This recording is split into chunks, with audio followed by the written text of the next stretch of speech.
Welcome to World Class Bullshitters, the epitome of pop culture. I'm your host, Jeff Hicks, and with me tonight is the one, the only, Dion Green.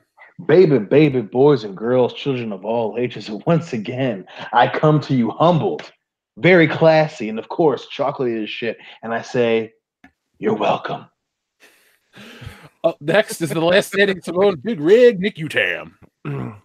Riding in on the Pork Chop Express. And finally, by way of parts unknown, aka Appalachia America, Kendo Slice. All right. There we go. So, folks, this is episode 161 of World Class Bullshitters. So, Dion, last week, obviously, because of math and, basic sequences, was 160. It was a nice round number. But this week is the show that can't be missed because we have a whole lot of stuff to talk about, mainly our Captain Marvel video. So if you're out there watching this right now and you're a new listener, welcome to the channel. We've got 4,000 of them since Monday. So we're kind of on a good roll. So welcome to everybody that's new. And we had this Captain Marvel video that's kind of a hit. It's about 500,000 views in 2 days. I'm kind of blown away. A lot of people are blown away. And it looks like we're getting closer and closer to that 100,000 subscriber special, guys. I can taste it, baby. I know, I can too. And if you're out there wondering what our 100,000 subscriber special is, we've decided we'll figure out the exact date. We're going to try to marathon live stream every MCU flick up to the Avengers Endgame. So it sounds dumb, and it is, but we're going to make it happen because people would love to be involved with that. And so it's not just going to be the four of us for 43 hours doing it. We're going to be calling on you, the fans, the patrons, the members of the Fandom Menace. We might call up Odin's movie blog, or we might ask Jeremy or Ethan to help out with a movie or something like that. We're going to make it happen the closer we get. But let's get to 100,000 subscribers. So currently we're at what? Almost 93, right? Yep. So we'll be there soon, folks. So see you at Star Wars Celebration with 100,000 subscribers, and we'll talk then. We'll definitely have that Avengers movie marathon in the can by then. So we got to thank our newest patrons, and we got a couple this week. We'll talk about the one guy who, I don't know if he's real or not, but I still appreciate him all the same. So first up, we have over on Patreon, we have our friend Andrew. Thank you very much for joining the highest tier of Patreon. We also have Tony. And then we also have a guy by the name of Harry Balls. So Damn, that's the most recent member of One Direction. He's my favorite one. so Harry Balls, if you're a troll, if you're real, if you're fake, thank you for the buck, and I hope you enjoy World Class Bullshitters Patreon content. Yeah. So just a heads up to get some housekeeping out of the way. Over on Patreon, you guys will not be getting after hours tonight because Kendo will be leaving tonight's show early. Dion's out of town for a family event, and we don't want to just not be able to give you the full thing. So on Saturday, we're going to have a recording session to do some bonus stuff, and we'll give you guys some bonus content on Saturday. But just a heads up for those out there who are going to be waiting for after hours.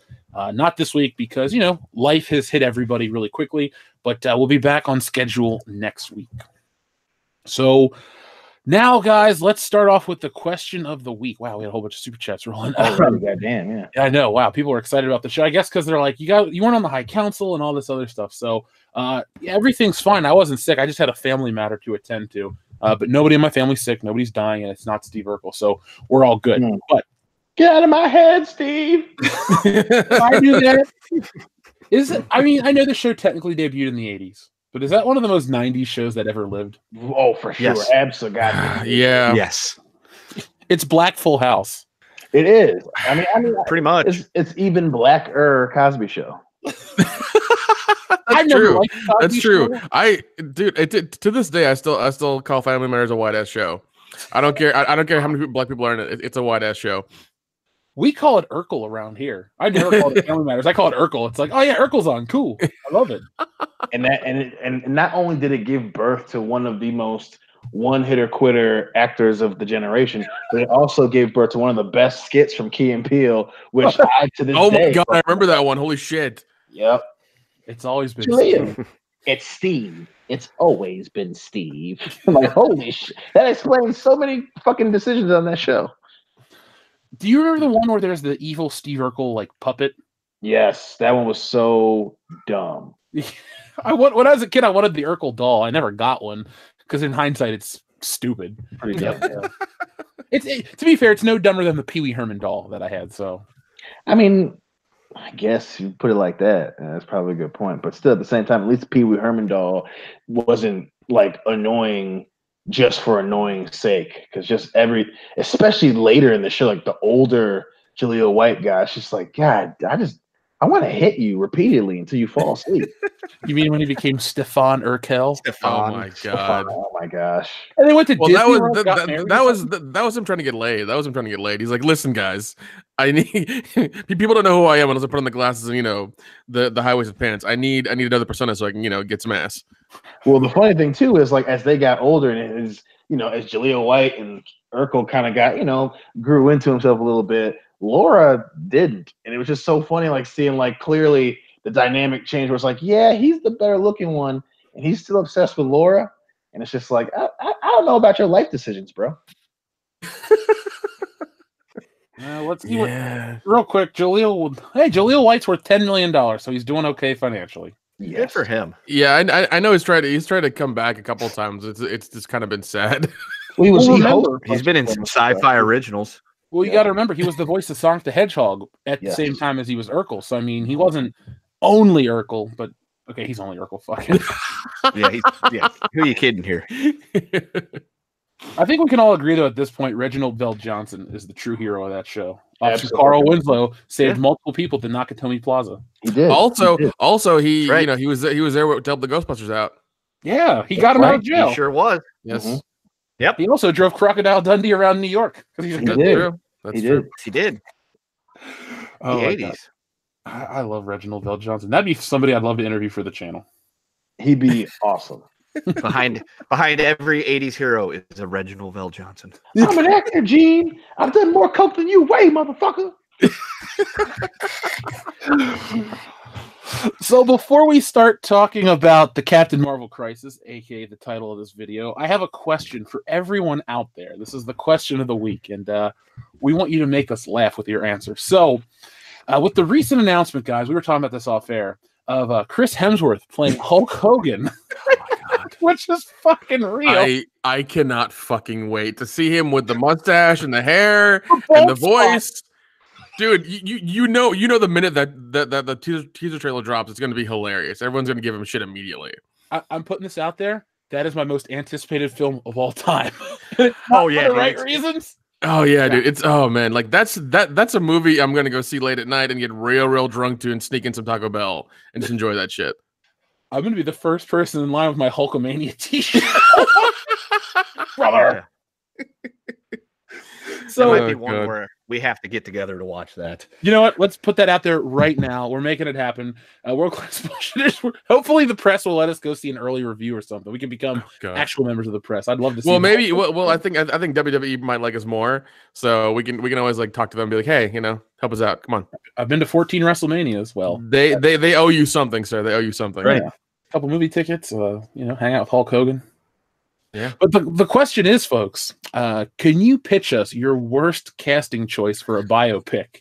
I mean, we're living in the world or the realm where that Rami Malek dude is Freddie Mercury and he's about to win an Oscar, hopefully. And there's all these big things going on with the biopic. We got Elton John's biopic coming out. He's being played by Taron Egerton, the dude from Kingsman. And now we have Hulk fucking Hogan played by Thor. Good day, brother. To me, I can't think of a shittier casting. Like, who the hell is going to play Hulk Hogan, though? And is the movie going to go into the sex trial? That's what I want to know.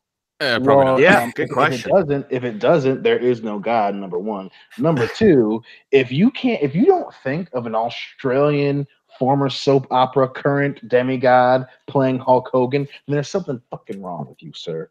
Well, I just pulled out my classic Hulk Hogan action figure, the one that sits on my shelf, and I'm looking at him. And I'm looking at this Avengers thing that's on my desk, and I don't see it in Chris Hemsworth's face at all. My question is this. So are they going to have him grow his hair back out like he was in Thor and then shave the top of his head down so he's got that fading glory mullet going? Or are they going to actually, just put like a skull cap on him? Put a skull cap on him. Make it, you know what? You already made a horrible choice for casting. Go further and put a bald cap on him that we can see the cement. Just do it. Just go ahead. Make it with your iPhone and just put it out there. It's fine. I want to know who's going to play the Outsiders. You know, I heard a rumor that I might be up for the role of Andre the Giant when they reenact the WrestleMania 3. Oh my segment. God. So, I mean, keep it in the family is my whole thing. Could you imagine if they honestly I could get that role? That'd be really fucking bizarre. I mean, that'd be hilarious. Giant, but Oh my God, it would. do. It'd be fucking amazing. It'd be amazing. All right, folks, let's make that happen. Chris Hemsworth for Hulk Hogan, Jeff Hicks for Andre the Giant. Yeah. I'll play Jimmy Hart. Nick is Bobby the Brain Heenan. Oh my God, no, Kenda, can you play Paul Bearer? Oh yes. There you go. That's better. I love it. So folks, we will be reading the chat tonight to see who out there has the best worst casting choice. Also, Idris Elba's James Bond. Just putting that out there. Oh God. I'm thinking we need to make our own 80s fucking WWE movie starring us. You could be Andre the Giant. We'll get Dion to play Junkyard Dog. I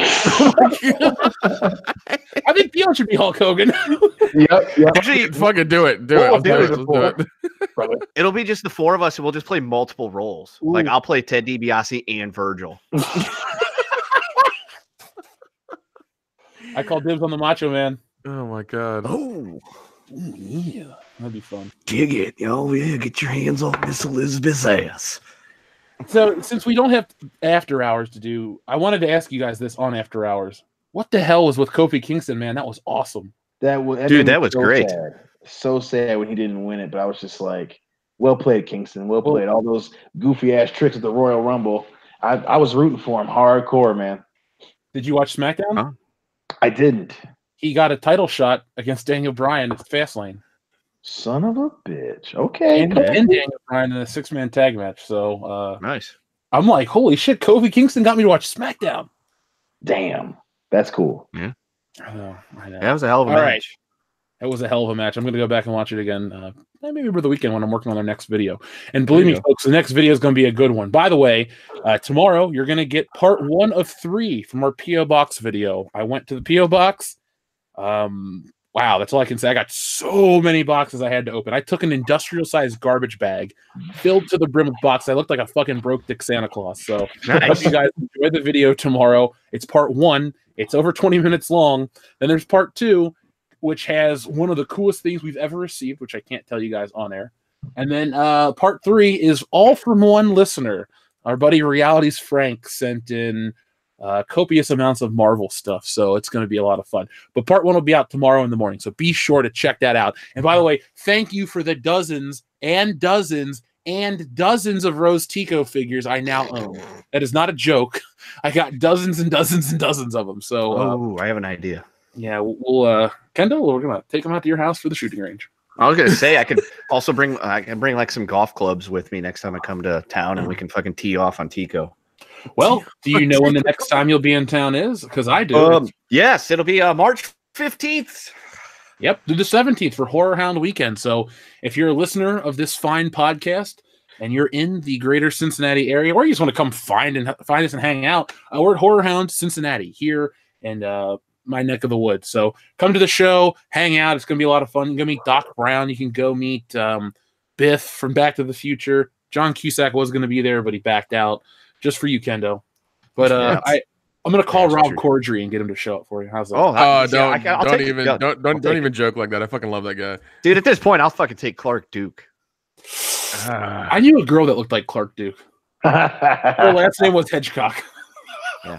Dion. Also, yeah, I knew exactly who you were talking about.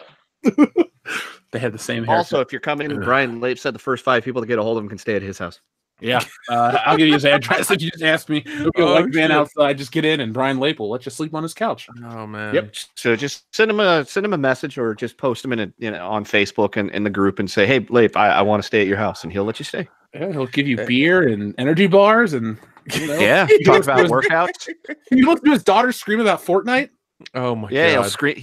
He'll tell you how to do your your lats and your delts, and why Gal Gadot is a terrible Wonder Woman. It'll be a fun time. God. Well, speaking of terrible women, let's talk about Captain Marvel.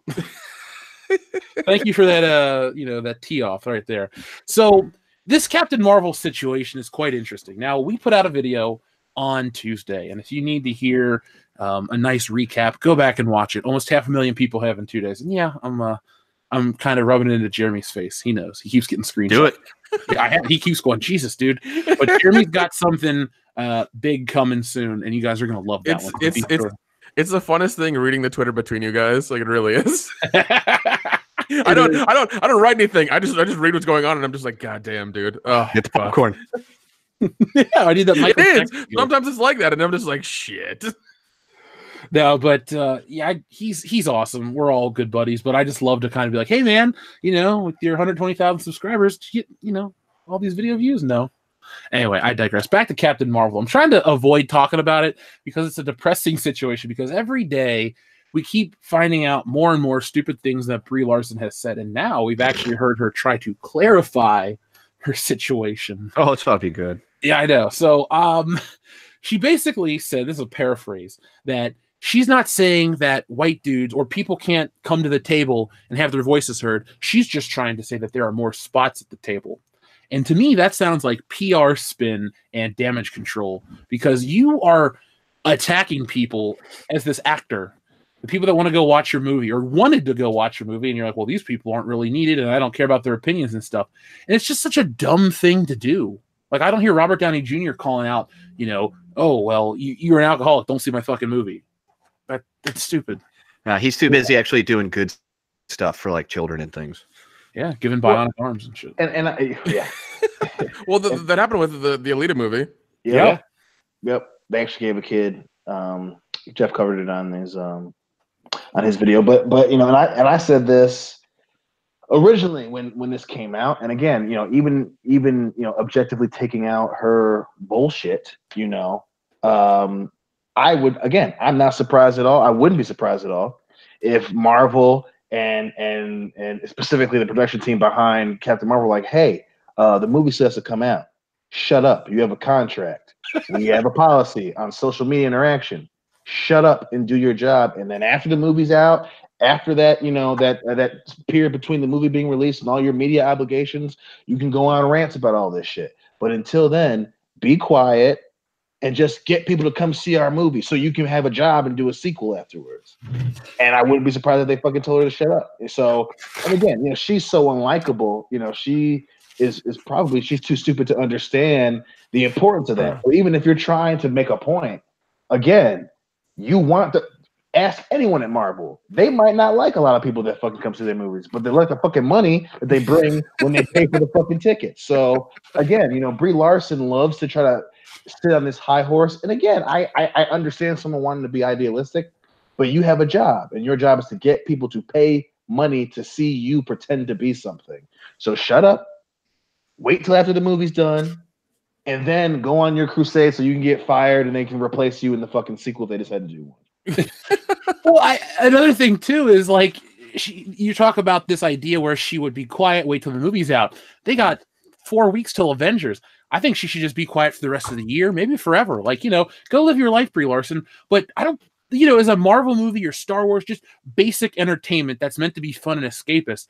Why all of a sudden are these movies now used as a platform to promote a very small minority views of the world? Because go ahead.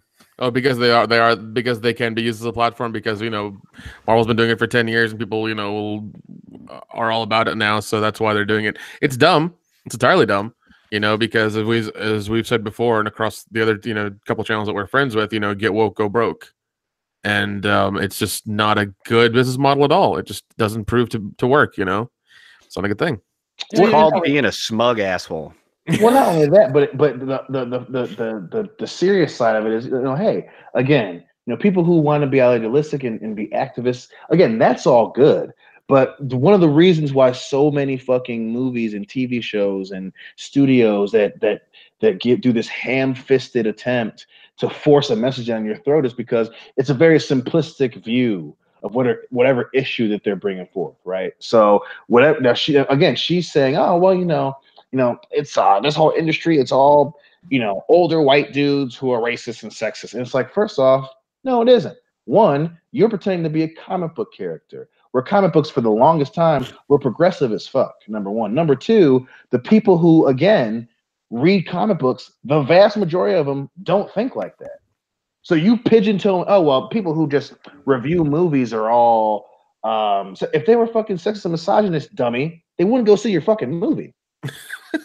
So she has this very simplistic view of what movie critics and what movie fans do. When again, we say all the time on the show, they have no idea what the real world is like anymore.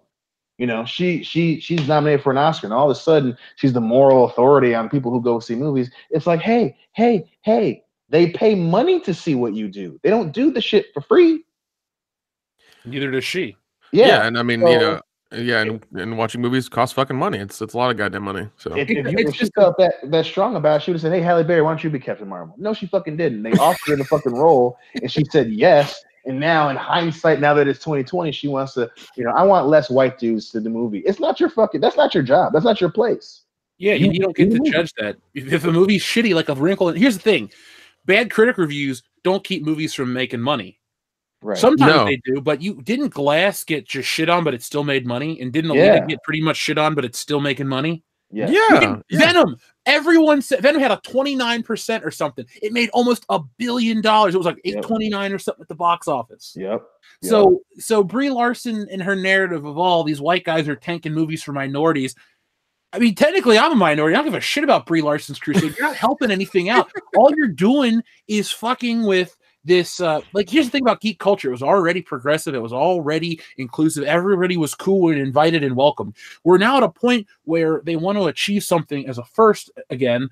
So they're just trying to tear it apart and reform it. And Brie Larson's attitude just pisses people off. And I've seen men and I've seen women in like non-political Facebook things. I talk about it in the video. Like the Fandango ticket app on Facebook has a page like get Captain Marvel tickets.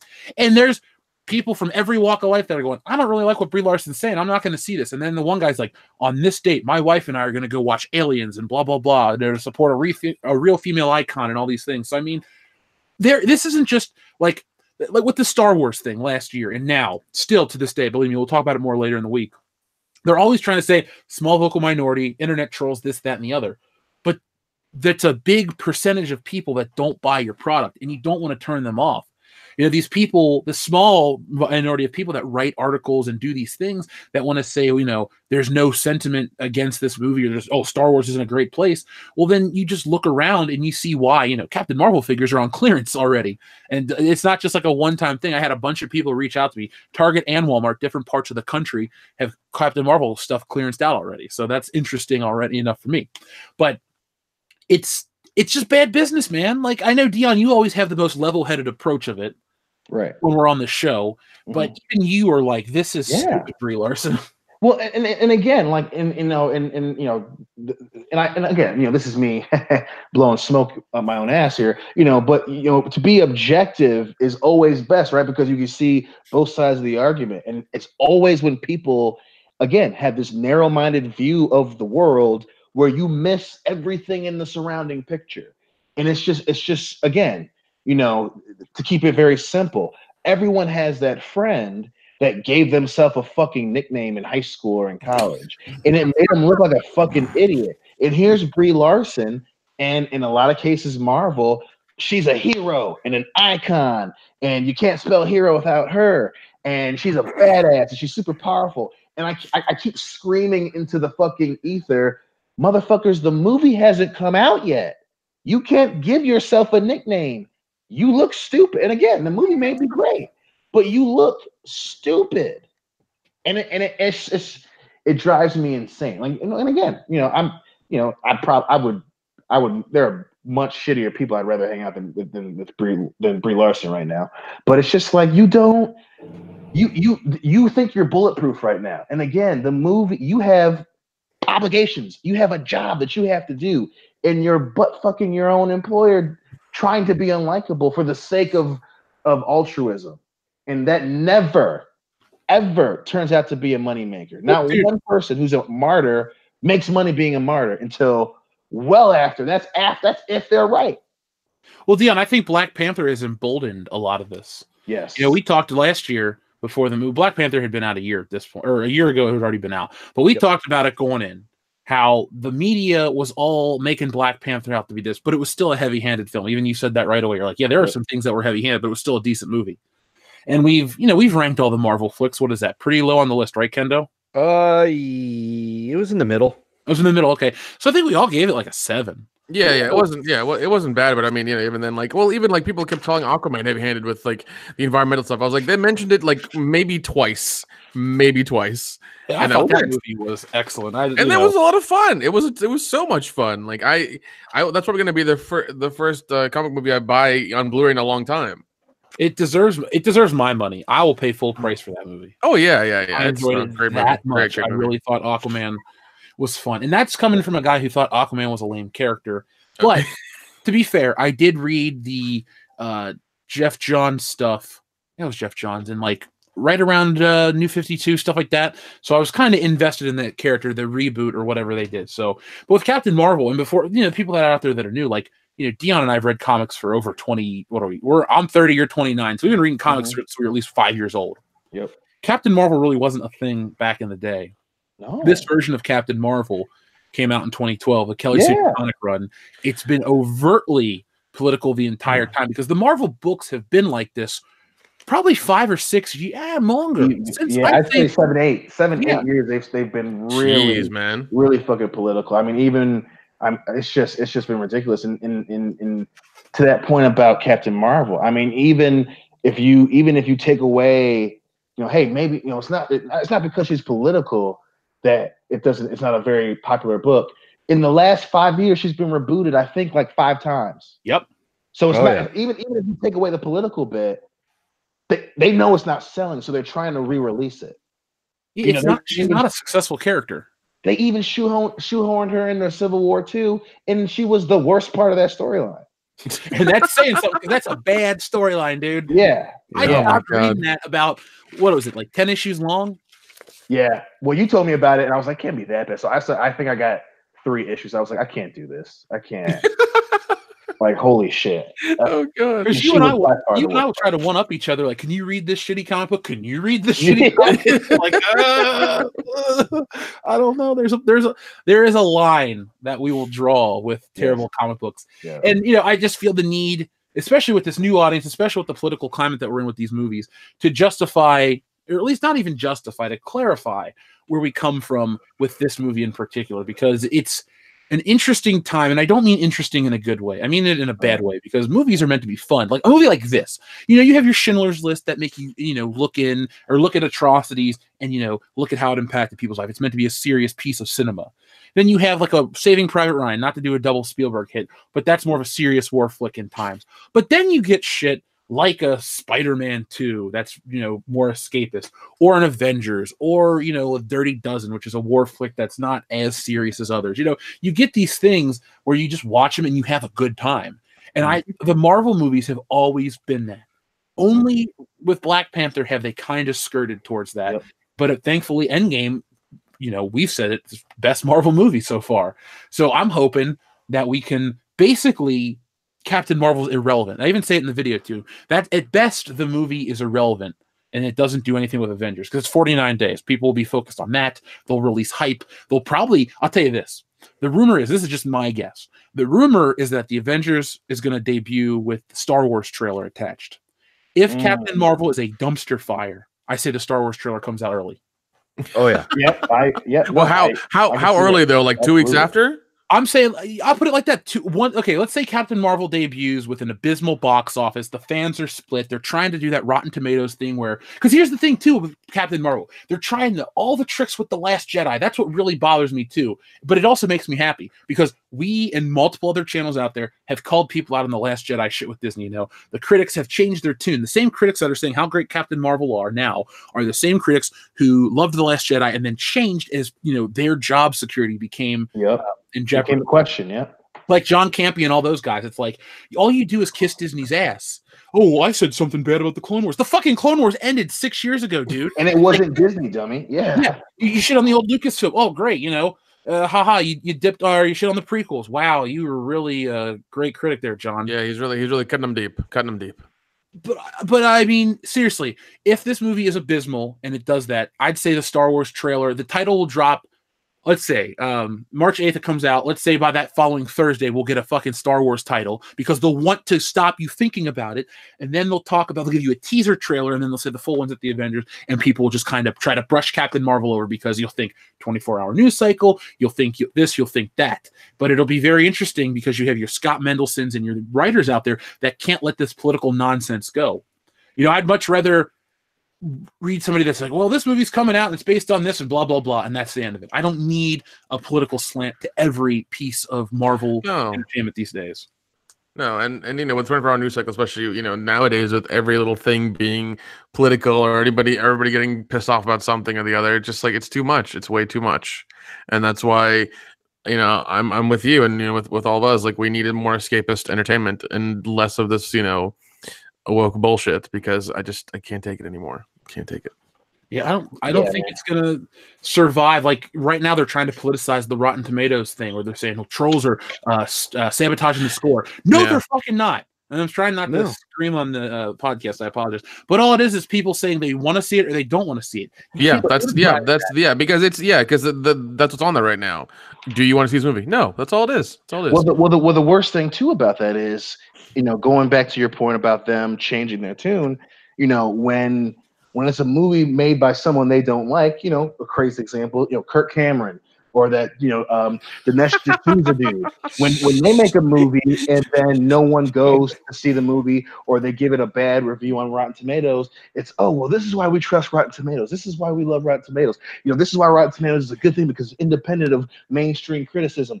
But then when it's something like Star Wars or Captain Marvel, oh, it's just the trolls. It's just like you can't have your cake and face fuck it too. You have to choose whether either it's a good thing or it's not a good thing. You can't keep playing both sides of the field. And that's what drives me crazy about it, is because when it's someone you don't like, don't get me wrong, Kirk Cameron's an asshole. But I'm never gonna be like, oh well, they're all trolls. It's like, no, he made a shitty movie. And when you make a bad movie, people say bad things about your movie. It's not rocket science. We're not saying that, Marvel or Lucasfilm have to cure fucking cancer. Just make a good movie. And then when you don't make a good movie, fucking man up and admit that you made a mistake. Don't blame invisible trolls and robots out in the Twitter sphere. You made a bad movie. The money says it, the fans say it, the critics say it. Well, Dion, yeah, George Lucas is the prime example.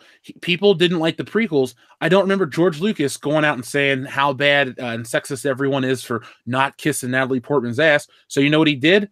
He just kept moving forward, but he didn't shit on the old Star Wars fans. And that's why, as the prequels came out, they're like, well, let's put out a video game based on the original trilogy. Let's keep the toy line going. Let's do this. Let's do that. It was as weird as it seems like a lifetime ago, but in reality, yes, it was 14 years ago, but that's really not that long. I mean, the only thing that's really different about the way the world operates is like the smartphone, because high-speed internet was a thing back when the episode 3 movie came out.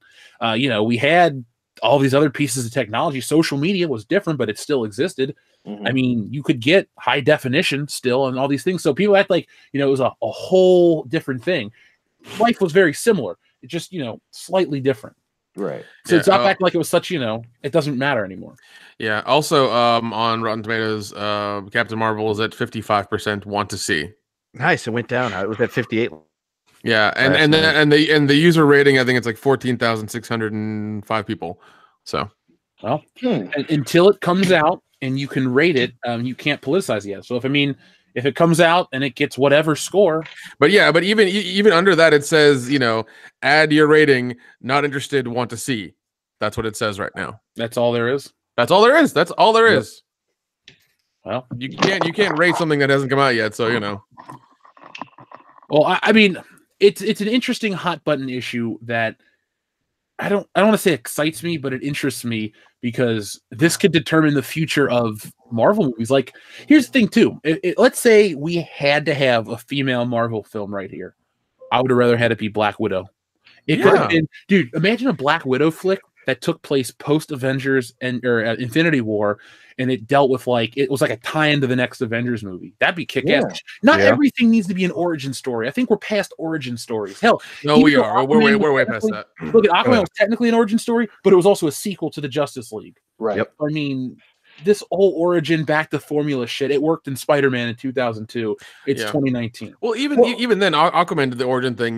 They did it in a different way, which I really liked. So, well, and again, playing off of that whole, to beat a very deserved horse to death here, there's a reason they made that decision, right?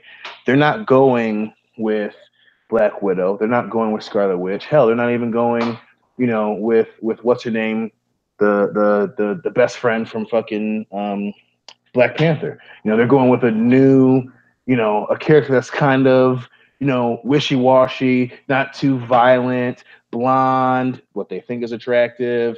They're not going with the assassin who kills people and beats the people to death. They're not going with a former redheaded terrorist who is banging a robot. They're not doing that for a specific fucking reason. Okay, and that's what drives me crazy about it. Again, looking at it objectively, why did they give one of them a movie? Because hey, I get it. Hey, it's a plot point as well. Nick Fury had another agent in the wind. I understand all that, but they're going with fucking Captain Marvel for a reason, yo. So let's not pretend like it's they just they don't want to risk too much. It's like, no, they're fucking going with a character that if it fucks up, they can just toss it into the wind or start it over again. That's why they're doing it. I still think they should make the Marvel movie The Redhead and the Fuck Machine. They need to make that. Yeah. I think that would make a lot of money in the box office. Yeah. We would buy our own theater out for that for other reasons, though. I was unaware that when they made Vision into what he was, they actually gave him functioning genitalia too. It's the power of the Mind Stone. I envision a huge rod. He went to Tony. He's like, "Listen, man, this chick's really digging on me. You guys didn't give me any junk. I need something, right? Hook me up, all right? Let's work this out. You're smart. Figure it out." I'm sure Tony has dude, that's what he's gonna do when he comes back to Earth. He's gonna come up with a insertable robotic penis prosthetic. Every man on Earth is gonna have too. He's just been fucking Nebula in the ship for the entire trip back. He's just like, I've got so much robot jizz on my junk right now. I've got a new plan, guys. Follow along. Keep close. fuck weapons, sex industry. That's how we RoboCop from Dark Enterprise. Dead or alive, you're coming with me. Whoa, Tony, what the fuck, dude? Well, Dion, since you brought up a crappy RoboCop reference, did you love that RoboCop KFC commercial? Oh my god, they were so beautiful. much fun. It was beautiful. Yeah. Beautiful, delicious. Does it make you guys want to eat there? Because it doesn't make me want to eat there anymore. It makes me wish that the Double Down was back, but other than that, nah. I found a picture of you eating the Double Down the other day. You look so happy. It was so good, and I remember I can almost taste diabetes, and it was just a great time. Yeah. Okay, Phil. Yeah. After you double down at KFC, you're gonna fucking triple down on your toilet. That's my experience. Or a triple bypass. That too. Jeez. So, Ken, how much time do you have left before you got to cut out? I gotta go return some videotapes in about 20 or so minutes. Okay, we're gonna talk about the next topic then before we jump into our super chats, because I want to talk to you about, well, everybody, Ghostbusters and what they're gonna. Jason Reitman saying that they're gonna return Ghostbusters 3 back to the fans. People are trying to again turn this and politicize it by saying, "Oh, it's a slap in the face of the women that were the Ghostbusters and this and that." God. I know. Look at dude. I don't make up this shit. No, I am in no way saying that and giving you any sort of animosity. I'm doing that towards the fucking morons who don't know what the fuck is going on. Well, I mean, that stuff generates clicks, but it also hurts. It hurts my brain is what it does. For starters, the women's Ghostbuster was a slap in the face to the fans. Yes, it was. So we're just slapping back because it was disingenuous and had an agenda, and it was shitty. Yeah, there's also that. God, that movie sucked. It was so unfunny. Yeah, and again, this is of course on the heels of Miss Jones' little sloppy ass tweet when that's something that Trump would do. It's just like, what? So now they're pissed now because again, your movie lost money.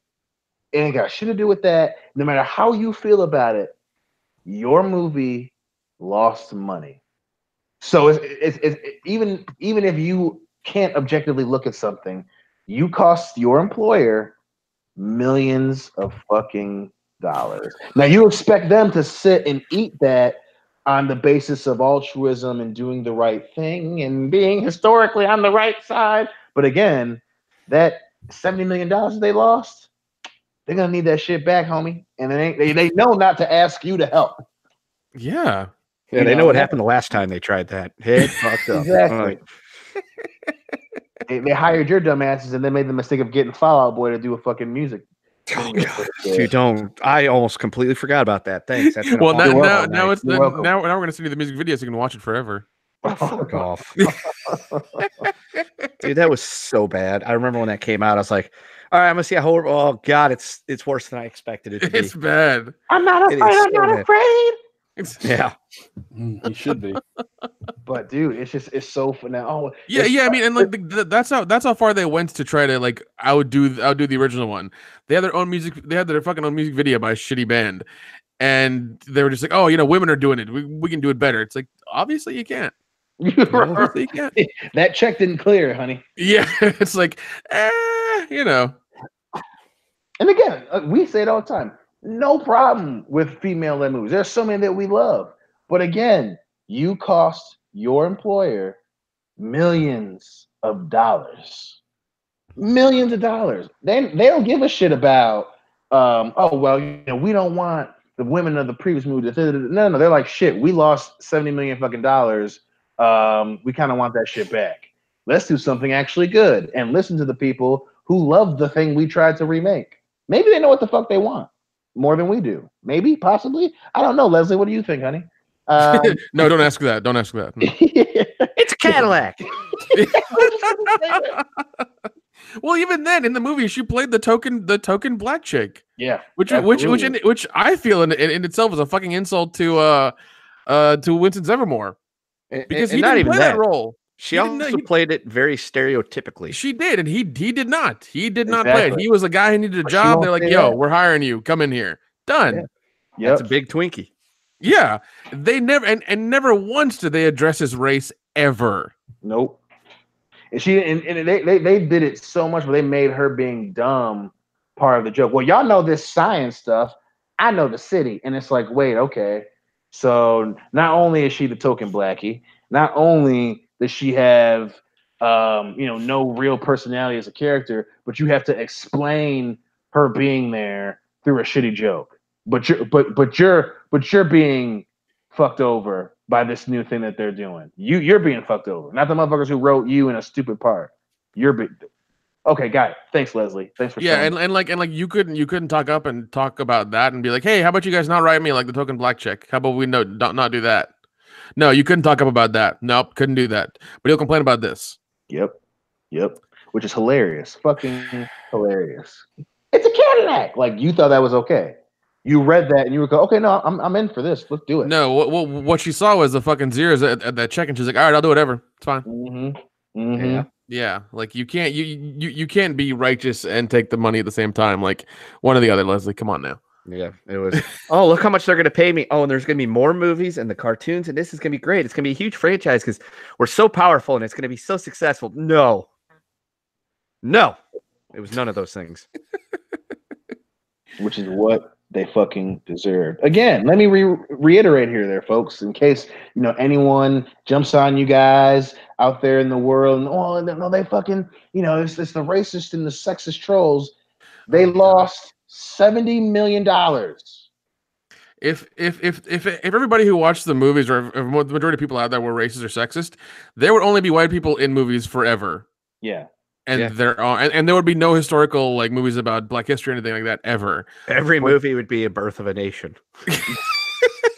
Yeah, exactly. Only movie that would be playing ever.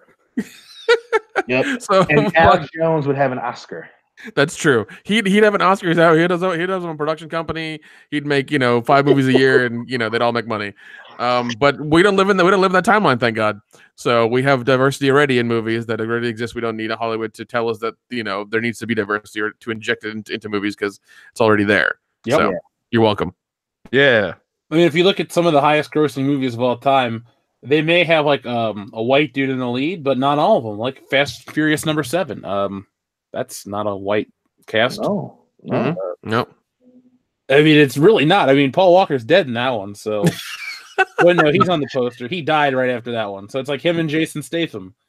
Rock is Dwayne the Rock Johnson is the most money making man in Hollywood right now. He's just him the and Rock on this him and Kevin Hart both.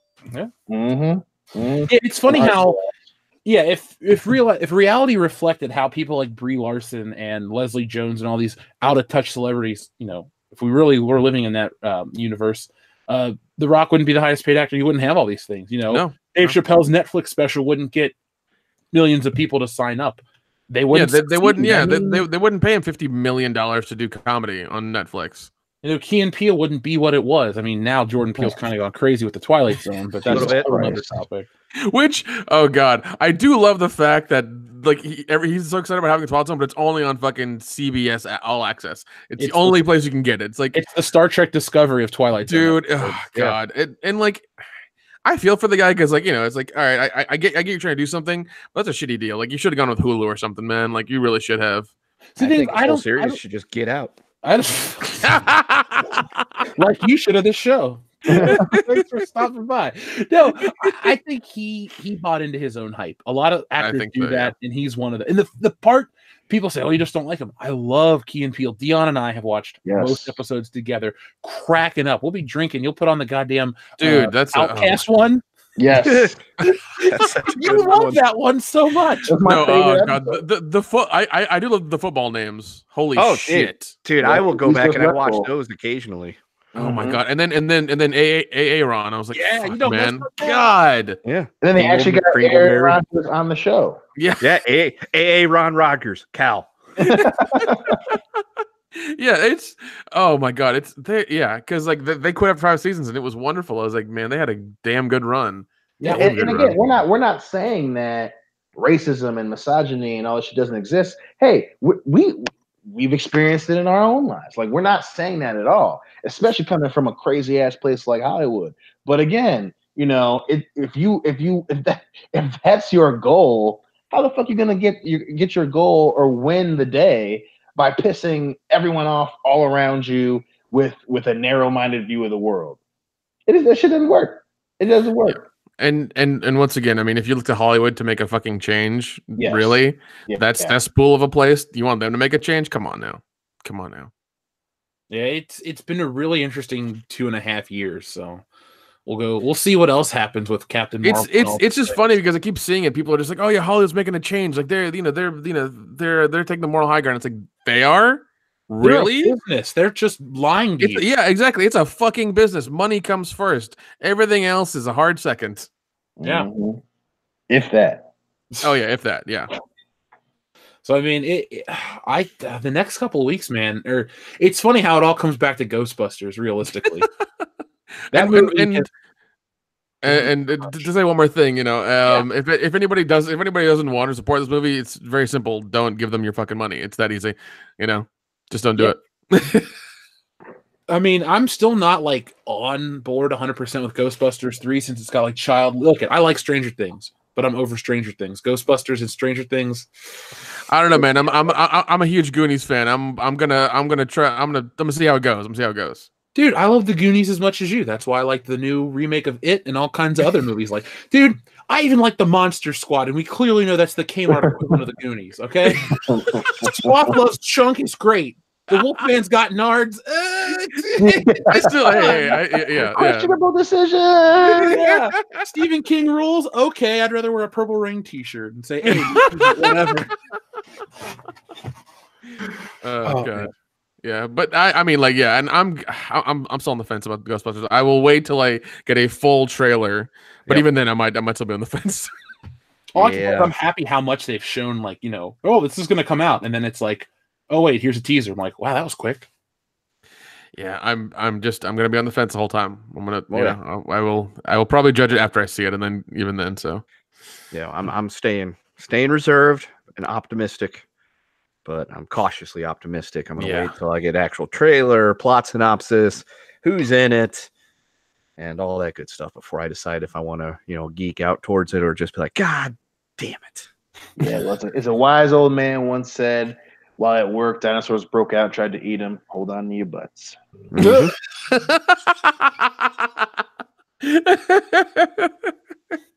Wait, why wasn't he in Jurassic Park 2? He only lost an arm. He could have come back with a robotic arm and kicked all those dinosaurs' asses. Just saying. Well, the arm was what was left. It wasn't like he just lost it. I was gonna say, I think the implication was that he was in fact completely eaten. Besides, that is the way you guys look. Want to look at it. I look at it as the glass was half full. I mean, why wasn't he in Deep Blue Sea too?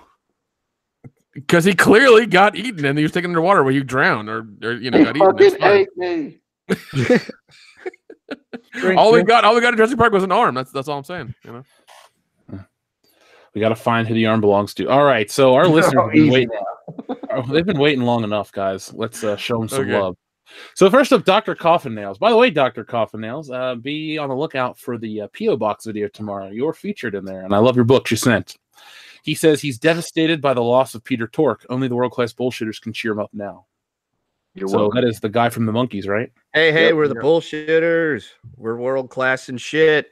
And stuff. That's about as far as I'm going to be able to go with that one because I don't know the rest of that song. No, I just remember the episode where they got stuck in like a jail in a Wild West town. That's all I remember from them. It was like when I was a kid, they would do this thing called the Screen Gems Hour on like UPN. And so it was on when I was in school, but like if you're sick, you get to watch TV all day. So I remember watching that and I was like, wow, I'm going to watch some TV. Hold on, were the Monkees and the Banana Splits on the same show?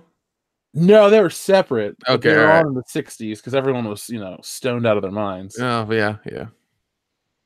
But Dr. Coffin Nails, I hope you're doing all right, man. And tomorrow you're going to be a lot happier. By the way, awesome letterhead. Kevin Brown, thank you very much. I like John Campea and his show, but I'm starting to see the shill more and more. I don't know if it's because he's Canadian, he's out of touch with American culture, but he either ignores or is blind to the feminist push in Captain Marvel. I'm going to go with the ignoring. Yeah. Because, just because he's Canadian doesn't mean he doesn't.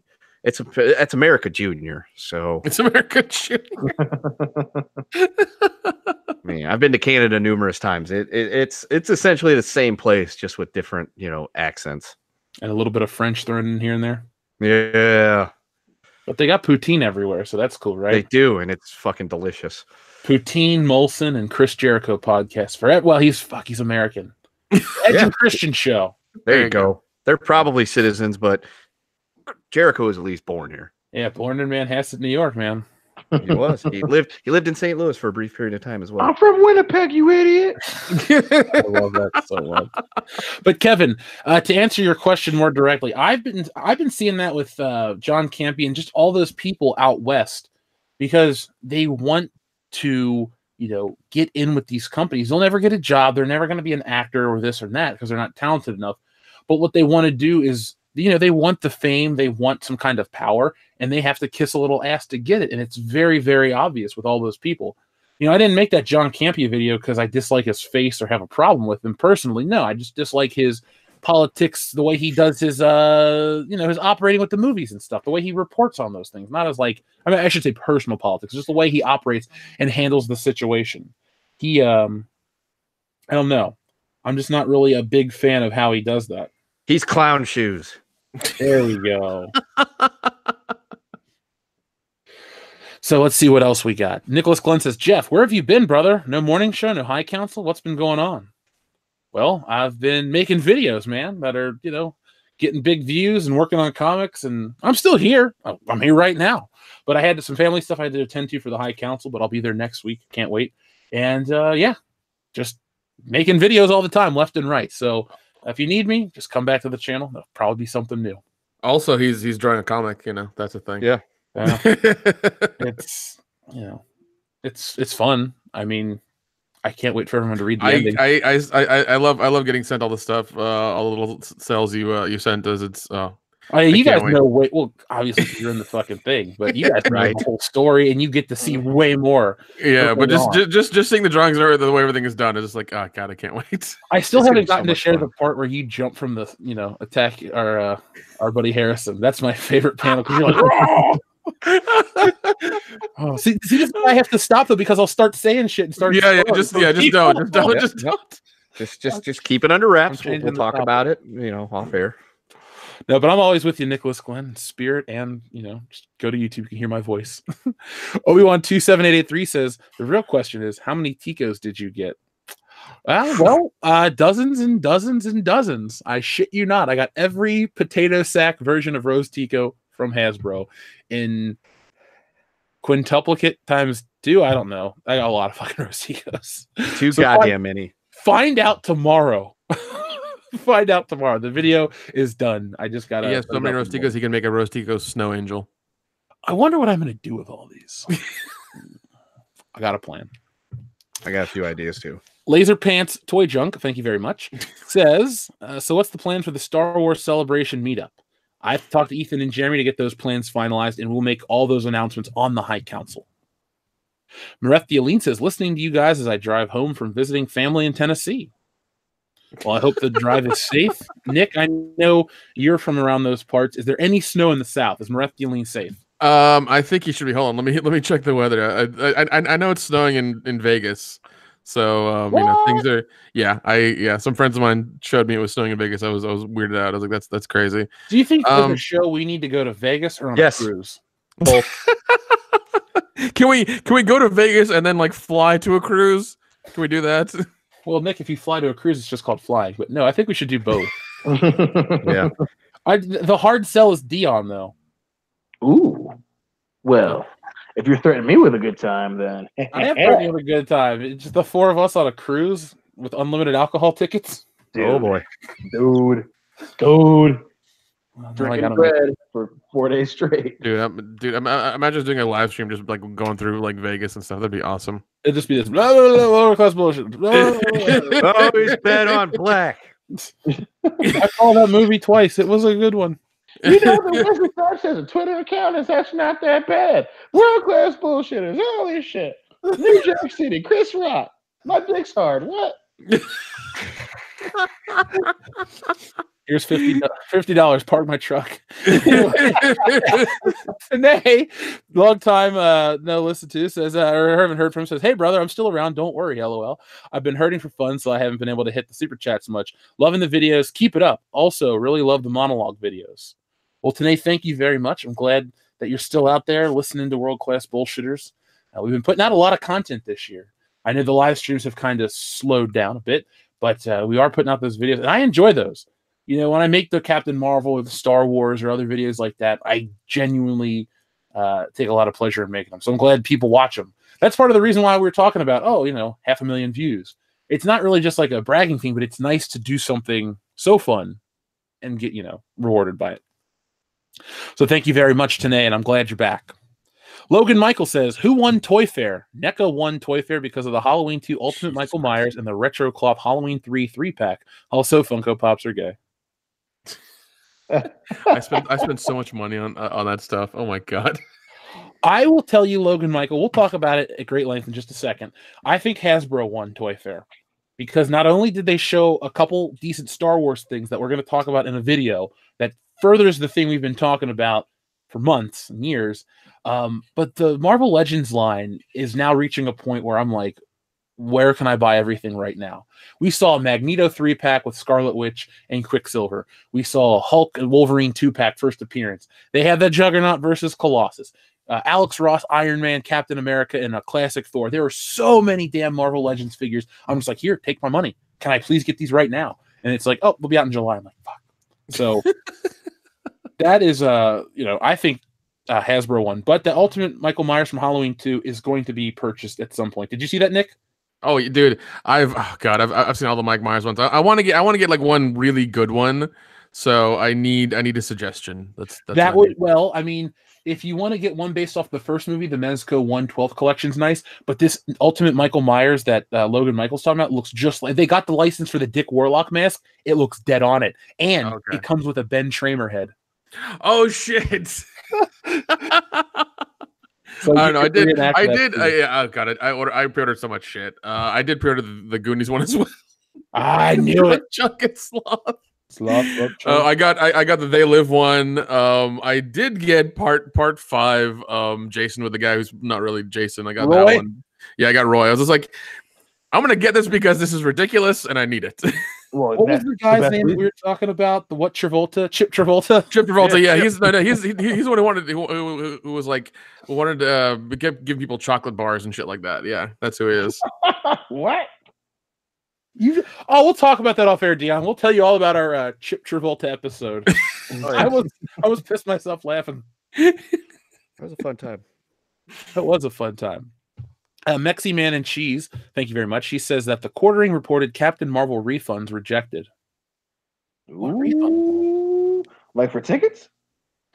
I gotta look that up real quick. I love the quarterings videos. I just haven't. That'd be interesting too if they're refusing, which I mean isn't entirely surprising. A lot of places don't give refunds for pre-orders, and especially after they released that bullshit about how apparently Captain Marvel's pre-orders beat Wonder Woman's and Aquaman's. I wouldn't be surprised if they weren't doing that. But still, if that's if you're pushing this idea that everyone wants to see it because everyone wants to see the rise of a hero, then you think you'd be ballsy enough to give people refunds if they ask for it. But if not, remember, you can't spell hero without her, but he comes first. Right. Oh,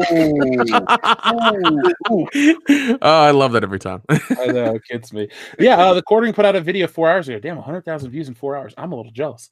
No refunds for Captain Marvel. I'll have to check that out. Now, at my local cinema, which is AMC, it always says refunds available up until published showtime. So if we have to look into this because this could be relevant, it could not be, but either way, it's entertaining and interesting to find out. So, folks, after you're done with our podcast, check out the quarterings. He's a good dude. Alex sent in $10 with no message, so thank you very much, Alex. Gracias. Dante Reeves says Jussie for prison 2020. We're going to talk about him after hours because that's the weirdest story ever. Yes, it's very strange. Very, very strange. Yeah, like I want to talk about it now, but we won't. We'll save it for later. But damn it, it's the most interesting thing out there right now. Swinging Cod, thank you very much. Is it wrong that Doom Patrol is tempting me to get a DCU subscription? Also, WTF happened to Brendan Fraser? Homie's looking rough. Oh, really? Damn, man. He's been looking rough for like 20 years. To be fair, he was still looking okay in The Mummy 2. Yeah, even in The Mummy 3. And the first Journey to the Center of the Earth. Yeah. Where did you see him when he's looking rough? Is it just in general, or I think it might be the Doom Patrol stuff. Oh, okay. By the way, Swinging Cod, as your friend, I have had a DCU subscription since day one. I actually pre-ordered that shit to get the 15 months for the price of, I don't know, $70. I have not used it in like probably 4 or 5 months since Good Morning Pop Culture we were talking about it on there. But overall, it's a decent service. I need to go back and watch some more stuff on it. If you get it and you only want to watch stuff exclusively on your phone or computer, you're set. They still, to my knowledge, do not have a PS4 app. If they did, I would watch the DCU app probably daily because I love Super Friends, Justice League Unlimited, Batman, Superman. All those shows are great. I'm a big DC guy, enthusiast, if you will.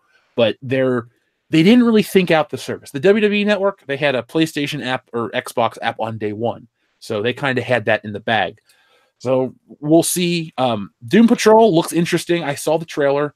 I have not watched Titans yet. I don't have the nerve to watch Titan. I just sat through, what was that, Gotham, and we were bitching about it the whole time, guys? Yep. Yeah. I don't know if I can physically or emotionally handle another, shitty drama on a DC property.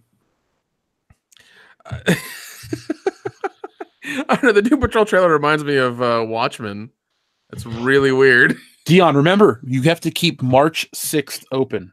Yes. Because on 369, which is a Wednesday, we're going to be doing a live stream of Watchmen, and one of our listeners requested to be on it. So if you're out there, you were a patron, you requested again, so I know exactly who you are, because we will do that. Oh, dude, I love Watchmen. And we will determine which version we're going to watch very soon, so we can give everybody like 2 weeks' time to get yourself a copy and join us. Because Watchmen, we have a very interesting history with Watchmen, Dion. Yes, we do. We goddamn do, don't we?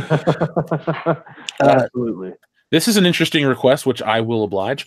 AJ Journeyman says, "Sing the Bat Dong song again on 100K subs." Sure. Ooh. I love. You guys have heard the Bat Dong song, right? Yep. Okay, I'll tell the story when we hit 100K subs. I'll tell the story again too. Chewbacca fan 0824 The Virgin. Love that name. I wonder where he got it from. You need to respect strong women like Captain Marvel. Well, okay.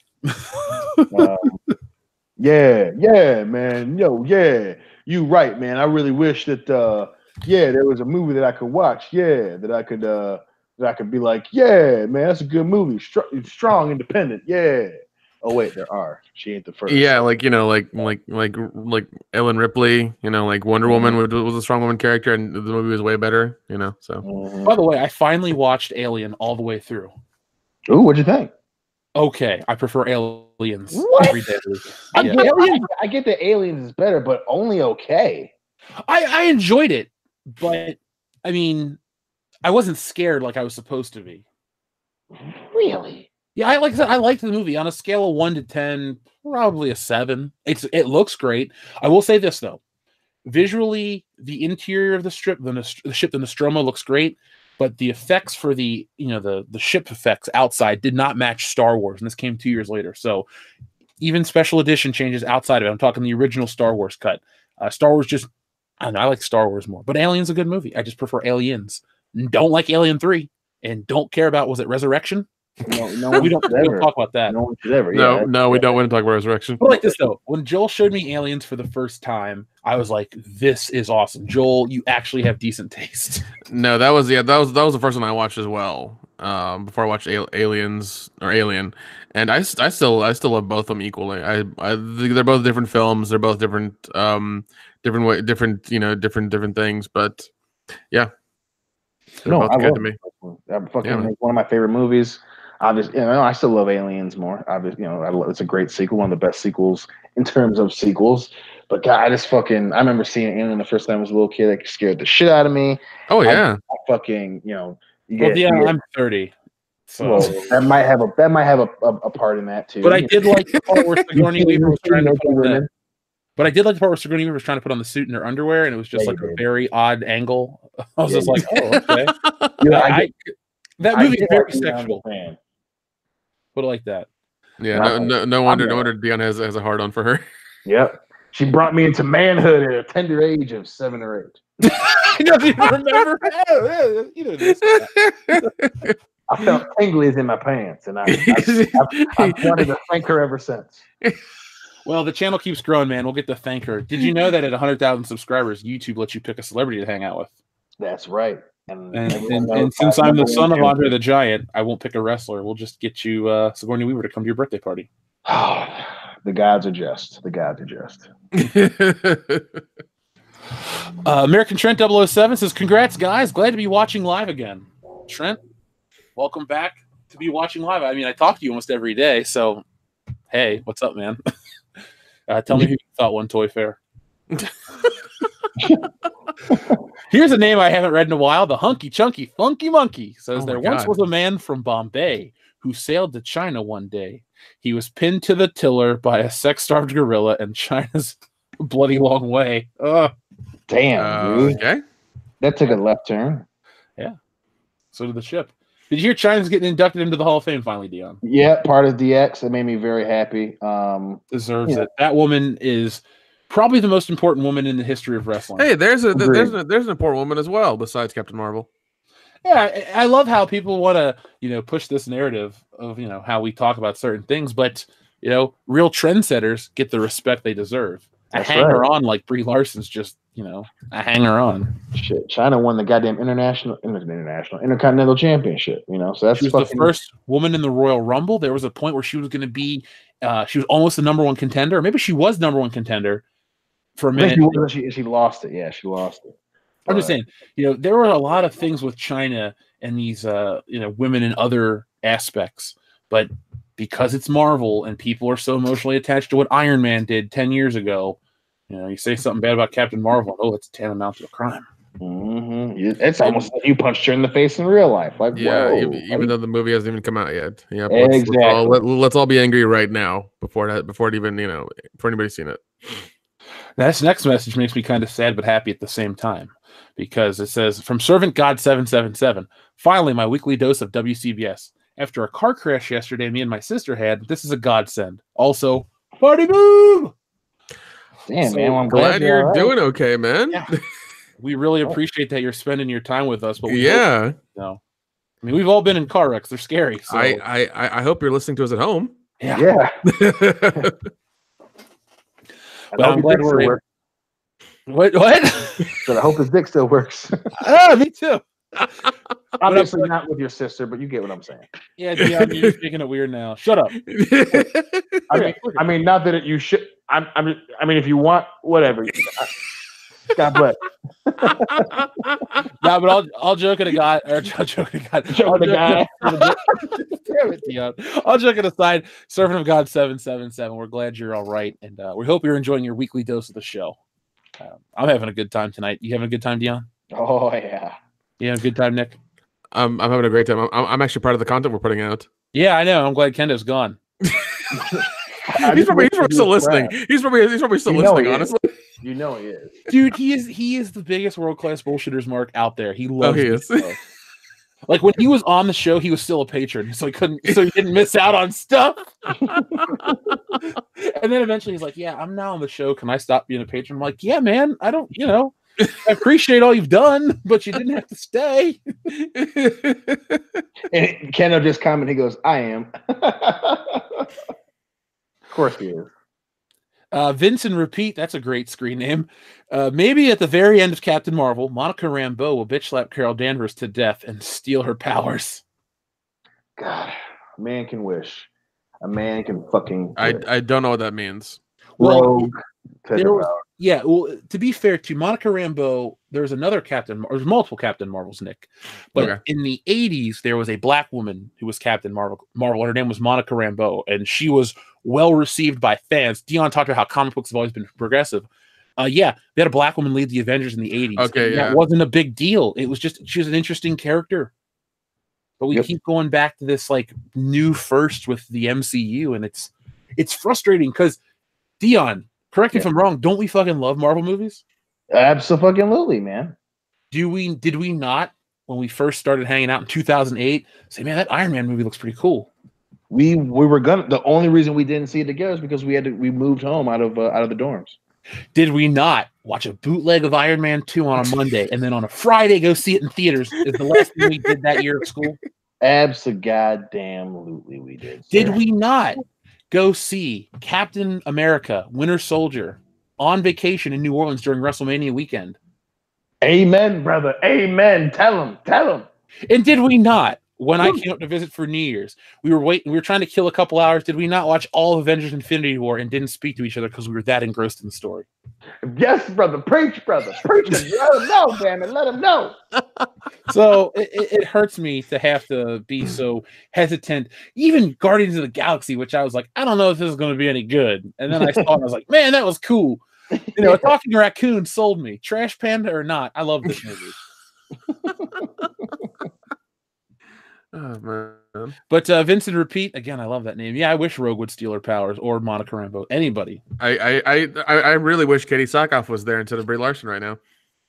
One thing I do wonder, now I could be reading into it, but we know there were these reshoots with this movie and Avengers. I really wonder if they took, a temperature of the room and decided to dial it back, and they're letting the movie play out the way it is in the media, but when the movie comes out, it could have been worse type of thing. I wouldn't be surprised at all. Again, I think a lot of it too was they may have, had some test screenings, and I'm as much optimism as I have in Marvel fans, Marvel movie fans rather, they probably were like, yeah, that was really heavy-handed. That was super heavy-handed.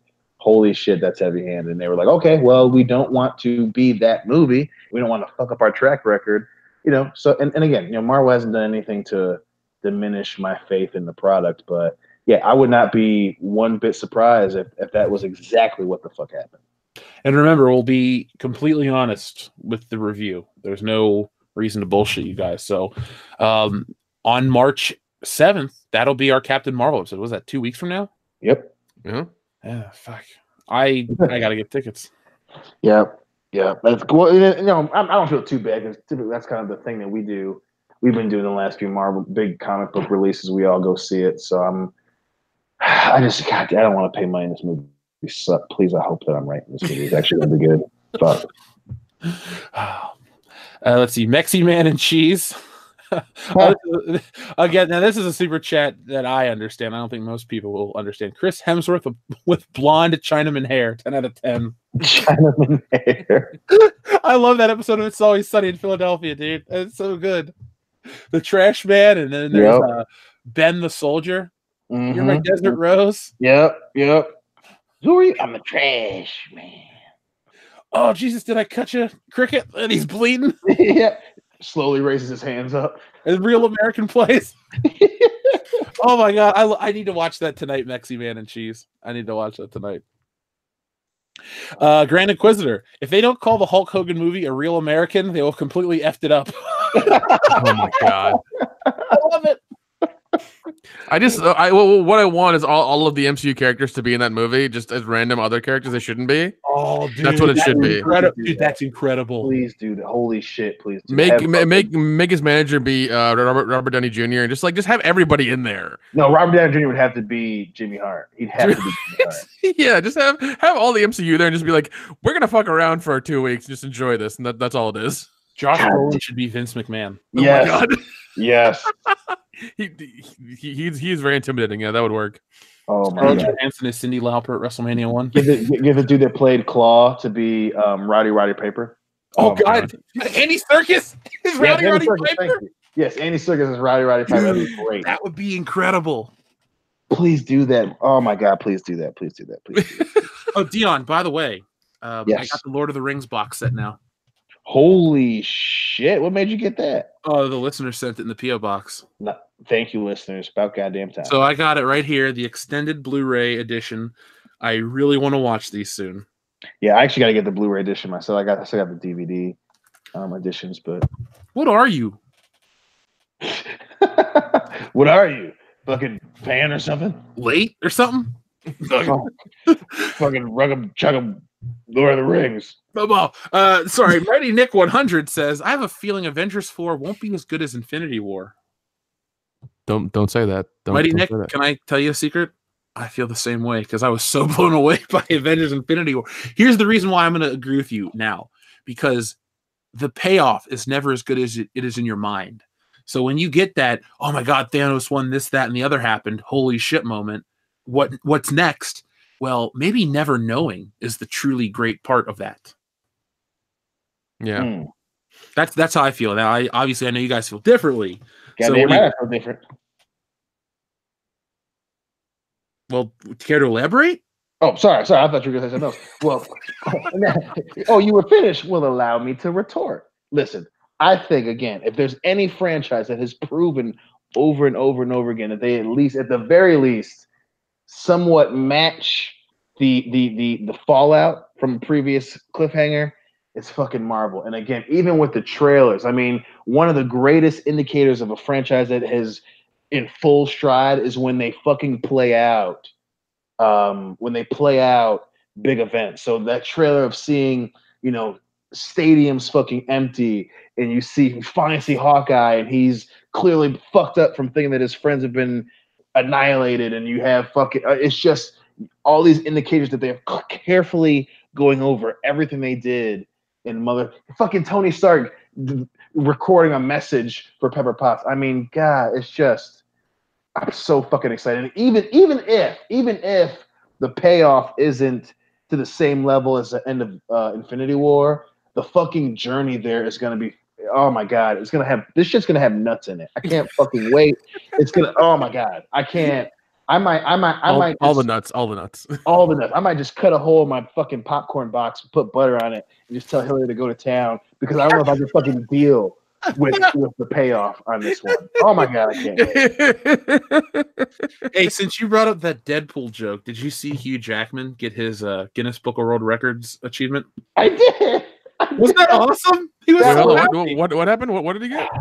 He got a Guinness world record for being the longest running superhero. Him and Patrick Stewart got an award. Oh, shit. Yeah, and there's a video of him receiving it. He's in like a press junket, and they come up to him, and he just starts smiling, and he's like so happy. Yeah, like you can tell, like that's what it was. What were we talking? I think it might have been when we were reviewing Logan, and everyone was kind of like, "Yeah, he is gonna always play Logan as long as he can." Seeing him get that reward, he just starts fucking beaming like a fucking kid. I'm just like, and you know who's still pissed about it after seeing that is Doug Ray Scott for turning that shit down because motherfucker Hugh Jackman. God damn, who doesn't love him as Wolverine? I'd be hard pressed to find one goddamn person. He's the best. Like I love RDJ as Iron Man, but Hugh Jackman Wolverine. And I think it couldn't have been timed better because you see the video of him and Ryan Reynolds where they were having like a end to their beef video. By the way, I love their stuff all the time. Like, oh god, them fucking with each other is like the greatest thing. It is so good, and then to have him get the Guinness World Records for the longest superhero, it's just fucking perfect timing. God damn it, he's a worldwide treasure. We love you, Hugh. Let's see. American Trent also says Idris Elba's General Robert E. Lee, black and gray. Oh man. Stone Cold Jeremy, what? Says Johnny Depp is Dude Love. What? What is right? What? Oh my god. That'd be. I don't know. He's old and senile enough. He takes enough fucking pills. He could probably do it. Plus, he fucked up a relationship with Amber Heard. So And then she went to I think Elon Musk. And then they broke up. And then they broke up. It must be her, not the guys at this point. That's true. That's true. I don't care what anybody says. That apology video they had to do for Australia is still hilarious. That pussy is crazy. Riv Antare says Pablo Hidalgo is El Chapo for the worst biopic. I think that is why he blocked me. I don't know if he blocked us. I have never spoken to Pablo Hidalgo. We don't really cause Twitter beefs, man. No, not really. No, we really don't. We just post stuff and like retweet things. We don't do a lot of calling people out. Knock on wood, we're not blocked by Pablo Hidalgo. He might just retroactively do that. Honestly, he's like, oh fuck these guys. I'm just he's probably listening to us right now. He's like, oh, I don't know. In the words of Rooster Cogburn, I do not know him. There we go. Logan Michael says Donald Glover is Muhammad Ali. Shit. Jesus Christ. Yes. I fucking whip myself. Obi-Wan 27883 says Joe Pesci is Kareem Abdul-Jabbar. Is this a time with the afro? Okay.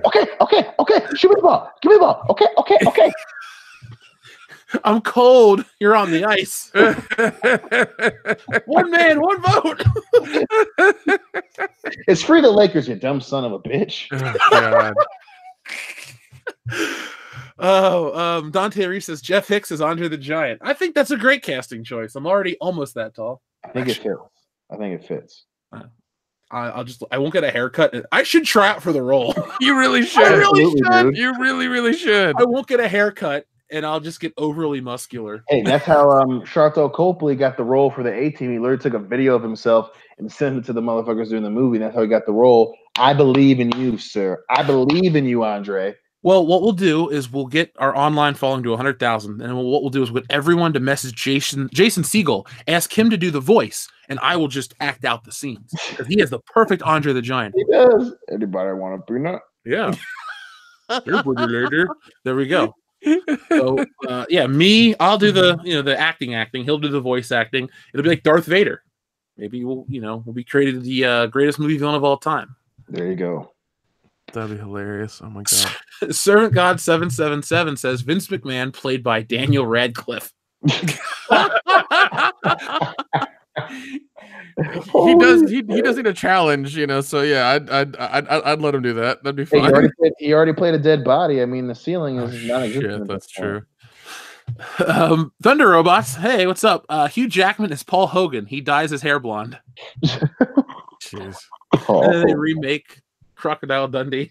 Fucking Paul Hogan. Can we do Crocodile Dundee in Hollywood Part 3? I just love that he used his real name and not Crocodile Dundee. That's how deep this role goes. Dude, I'm seriously, forget Avengers, forget Bond, forget everything. Chris Hemsworth is Hulk Hogan, real American. I really hope they don't take it too seriously, honestly. If it's gonna be like this serious, like, you know, Wrigley Scott biopic, it's just like, no, fuck you, I'm not gonna watch it. I want I want some craziness in this movie. I want some ridiculous crap happening. I want cocaine parties with Macho Man Randy Savage. There you go. I want Ready to Rumble too is what I want. Okay, I want to see all the Japanese vagina he got doing those fucking Japanese commercials. All the shit he did. I want to see Chris Hemsworth and Chef Boyardee commercials. I want all that shit. Pasta Mania. Pasta Mania's running wild, little brothers. God, Chris, if you ever hear this, and you may, make sure you get the voice down. I can buy the bald cap, I can buy the bloat and the hot dog skin, but you gotta have the voice down. You know. Let's see. Dante Reese says Jeffrey Hicks is Bill Hicks. I don't want to play my uncle in a movie. Alex, thank you very much. Listening to you guys and watching the SpaceX launch. Nick, are you watching the SpaceX launch? No, I'm not. I'm doing the show. I can't watch the launch at the same time. It's, you know, it wouldn't work out. Where is Elon Musk going to this time? Is he going Jupiter? Jupiter. He's going Jupiter. Oh. Instead of sending a car, is he sending a forklift into space? He got bored. He just no. When he sends a kitchen sink into space, that'll be it. Yep. I just don't follow Elon Musk. After the whole FUD thing fell apart, because, you know, we were going to be his official entertainment brand, I kind of felt slighted. So, yeah, how the fuck are you going to smoke weed on Joe Rogan's show but not have us be his official channel? Come on, Elon. Come on, Elon. We were with you when you were going bald, motherfucker. That's how you know you're rich. You buy your hairline back. Oh shit! That is the top two money buy something back. Obviously, hairline for Elon and no longer having HIV for Magic Johnson. I was just gonna say. I knew you were. My God! I gotta land this joke first. I'm so glad we know each other, and I love Lisa so much. The Ghost Legend 001 says Captain Marvel box office this past week. The numbers don't lie. And they spell disaster for you at Sacrifice. I mean, box office. I'm sorry. I'm going into full Scott Steiner. Yes, good job with the video. It took you went from 0 to 100 in like a second right there. I'm a lot of simpy. Your chances drastic go down. Got 200 percent. Chance. Ghost Legend, thank you for the compliment and thank you for the super chat. I'm glad you guys are enjoying the video. Last time I looked, it had 10,000 comments. Yes. Holy shit. It came out Tuesday. It's Thursday. I'm blown away. Beautiful. Mr. V, thank you very much. Hey guys, did you see the Sergeant Slaughter interview on the Jim and Sam show? He had some great stories. Dude's still a beast. Well, I'm taking a screenshot because I need to see that video. Yeah, I heard about it on the Square Circle subreddit, and that's on my list of shit to listen, because I fucking love Sergeant Slaughter stories, even though he's a little intense.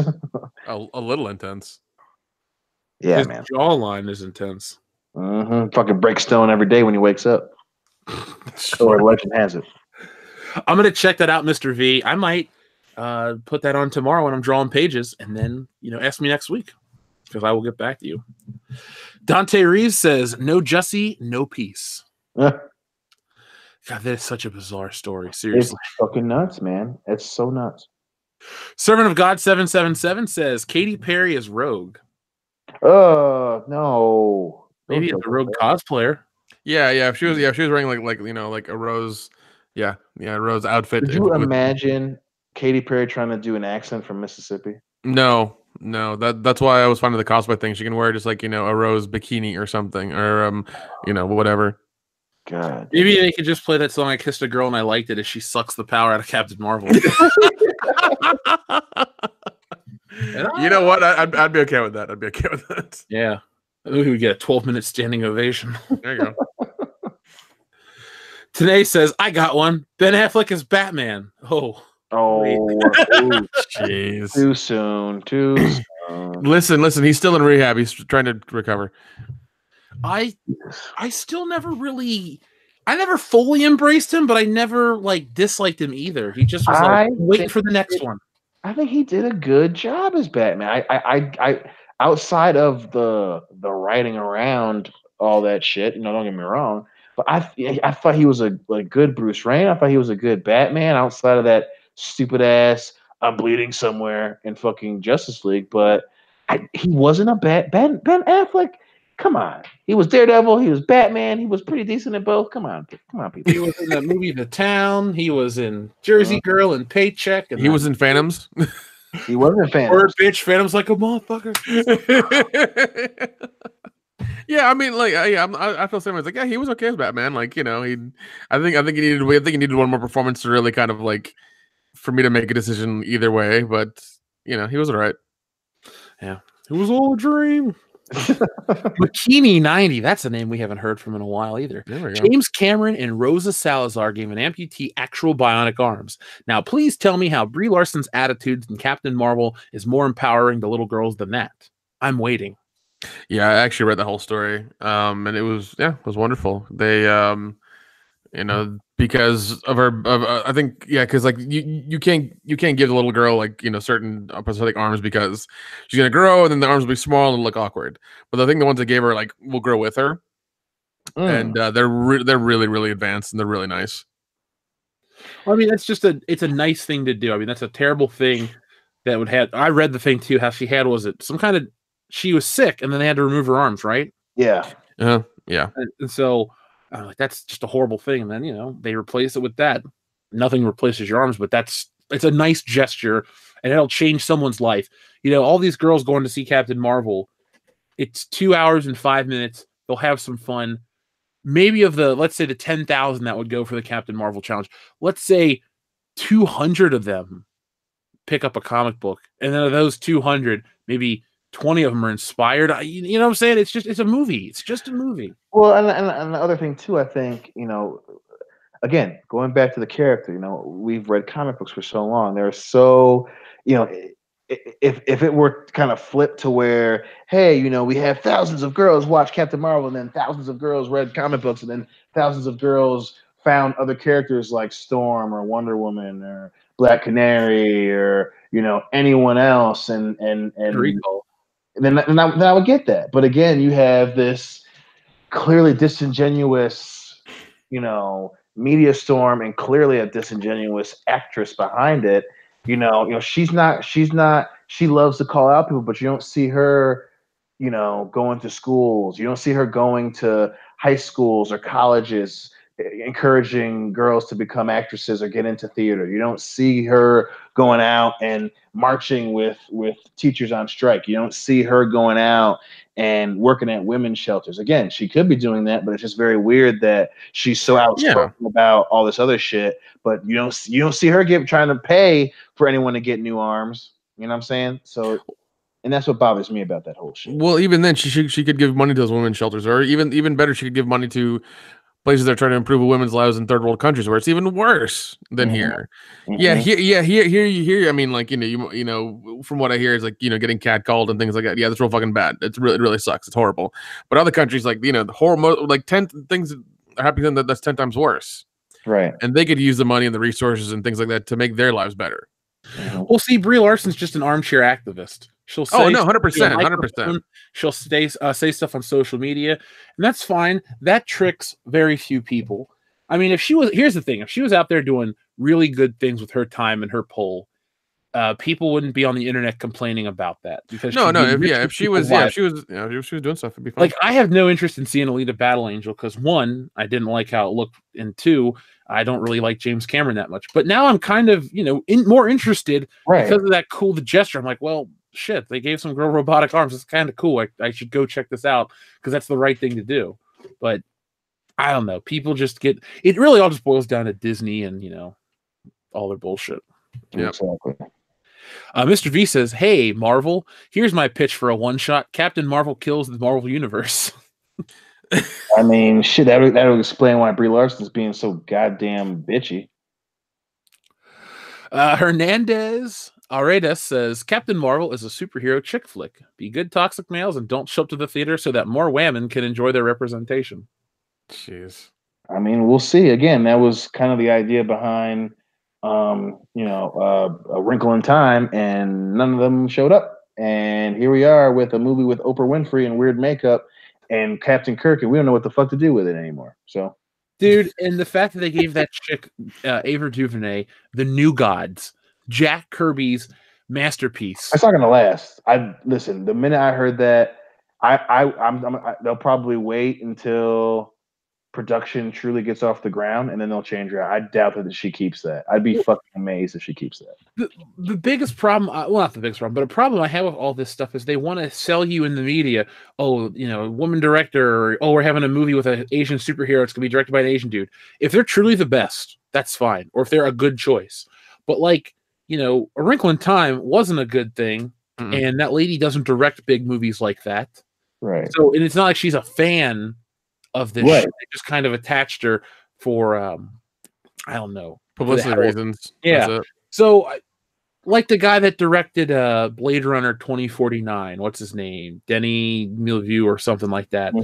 Like that guy could direct like a Star Wars flick or do a Doctor Strange or a New Gods or something just based on the visual style, and you get that crew together. That would be cool. That's what would get me excited. A Wrinkle in Time would not get me excited for something from Jack Kirby. No, the king of comics.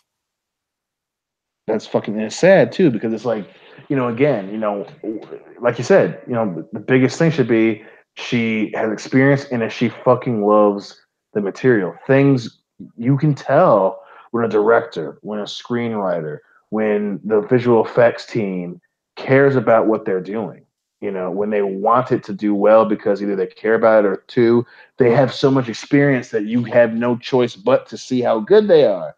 And, when her biggest project is A Wrinkle in Time and it did terribly, you're going to burn the New Gods with that. And I can't see him doing it. And if they do, you're going to have a situation where she's the figurehead not really running the movie. I'd be a fucking maze if they keep her on for the New Gods because, again, they need W's. And she clearly cannot bring W's. Well, and two, like the New Gods could have been like that next era for DC stuff, and all superhero movies because it's so different. I'm not saying I need to see Big Barda and all these characters for just the reason to see them, but a different landscape, a different dynamic. You get the apocalypse and all this stuff. Mm-hmm. It would just be something different because even admittedly, as we love these Marvel movies and we liked Aquaman a lot, loved it. After a while, it starts to become repetitive. Thankfully, the MCU hasn't hit that point yet. I don't know if I will be as emotionally invested, even if Captain Marvel didn't exist. At the next Avengers movie, Endgame, I almost feel like the journey's complete for me personally. Now, I would like to have another 10 years of fun, but at the same time, I feel like, that's it. There's nothing left. It's like that episode of It's Always Sunny in Philadelphia from season 12. It was the perfect ending, and they bring back another season, and I haven't watched it. So, yeah, and I mean, I think people are gonna. I think a lot of people are gonna be done with it once it's there. I've heard some people say it's like, oh, I want to keep going. It's like, really, you want to go on for another 10 years with this stuff? I mean, don't you want something different? I mean, there's always a different thing that comes through Hollywood. I mean, like Westerns were dead for a while, and they're slowly coming back, or they slowly came back. I mean, with the era of comic movies, that's going to die, and there's going to be another thing that comes up. It's just going to happen. Right. And again, the important thing was, the New Gods, like you said, it could be something different. It's not, it's even the characters themselves, gritty without being gritty for gritty's sake, and that's something that, and again, they were special because they're different. It's not your happy-go-lucky Boy Scout superhero characters. And, to put that in the hands of someone, again, at a time where comic book movies, like you said, are going to dwindle, that's why this transition is so big for Marvel with, the post-Avengers life, and obviously with DC after everything that Aquaman has kind of brought back to life.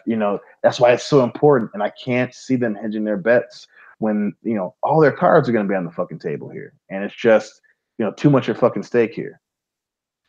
We'll find out, man. You and I will be there at the front line of this shit. So, Mellow E, good evening, gentlemen. Throwing some love Kendo's way, being the only white guy in the group. Love from a Latino.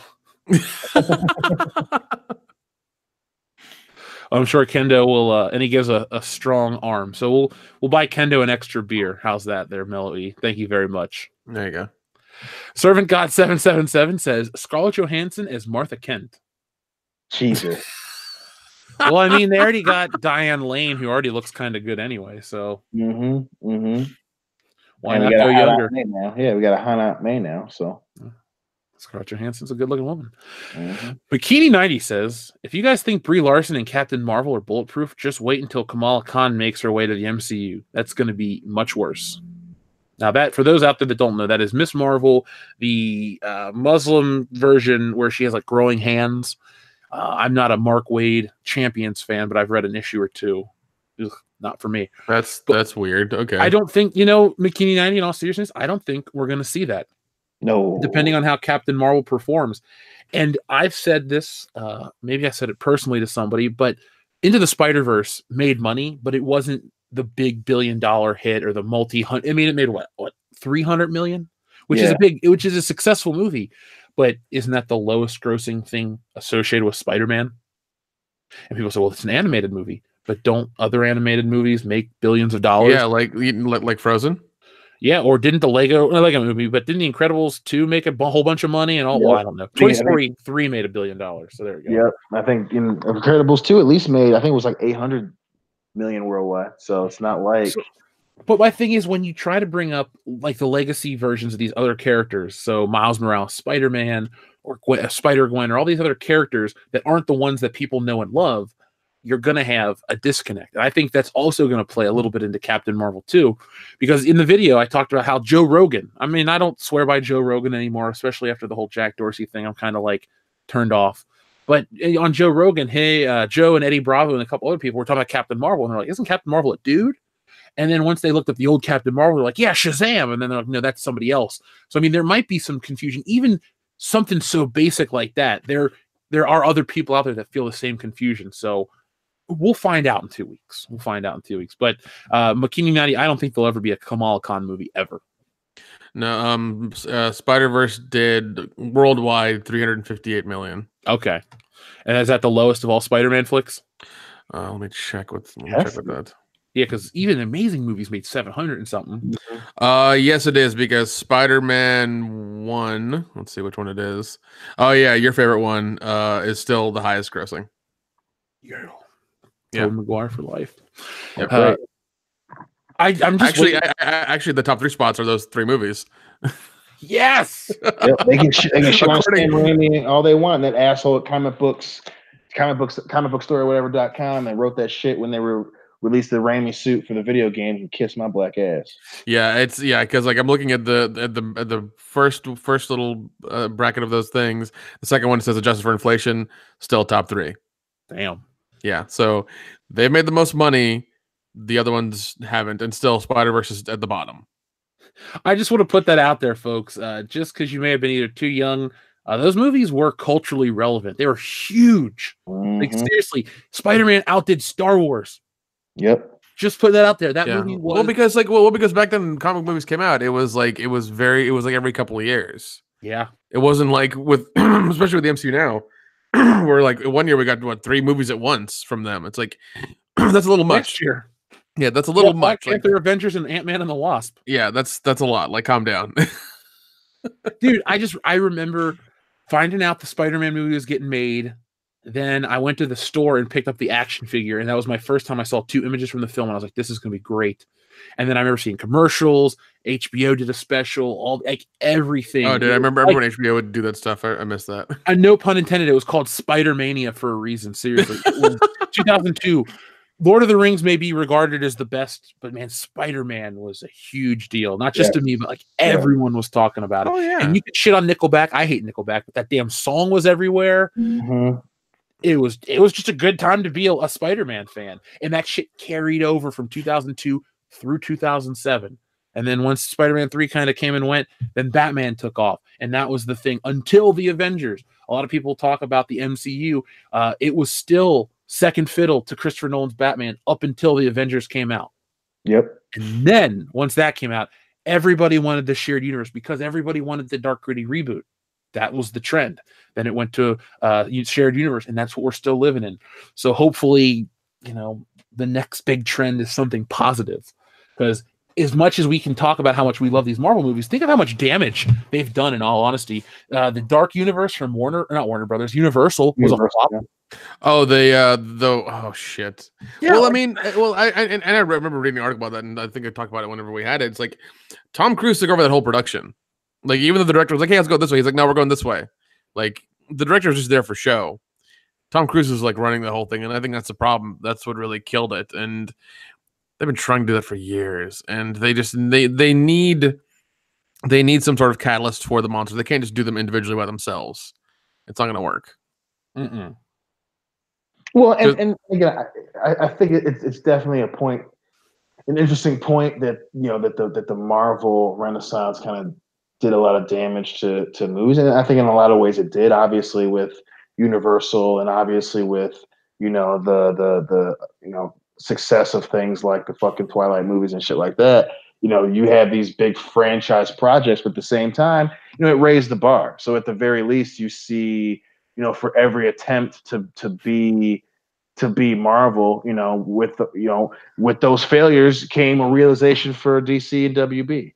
With those failures came a very hard pressed lesson for Sony, and obviously came a very hard pressed lesson for Universal. So even though obviously it emboldened a lot of studios to do some dumb shit, at the same time it proves not everyone can do this.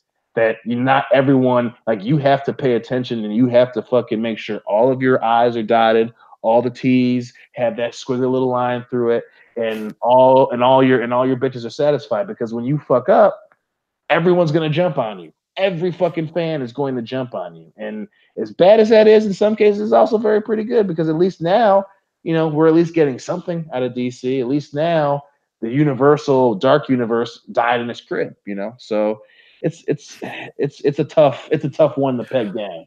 I'm reading something on the front page of Box Office Mojo. I didn't realize Universal Studios bought DreamWorks. Yep. In 2016 for $3.8 billion. Didn't know that. Well, shit. Well, Universal Studios in Florida is about to have a Nintendo World, so that's going to be awesome. Oh my god, I was there for Halloween Horror Nights, and it was fucking amazing. We need to go down there when Nintendo World's open to Dude, let's do the year after. Yeah. You don't want to go the year it happens. The rush, fucking crazy. Yeah. Did you hear the guy from Nintendo's retiring, Reggie Fils-Aimé? That was everywhere all over my feed today. It was crazy. Yeah, well, I mean, he did a fine job. I'm not going to take this time to make some joke.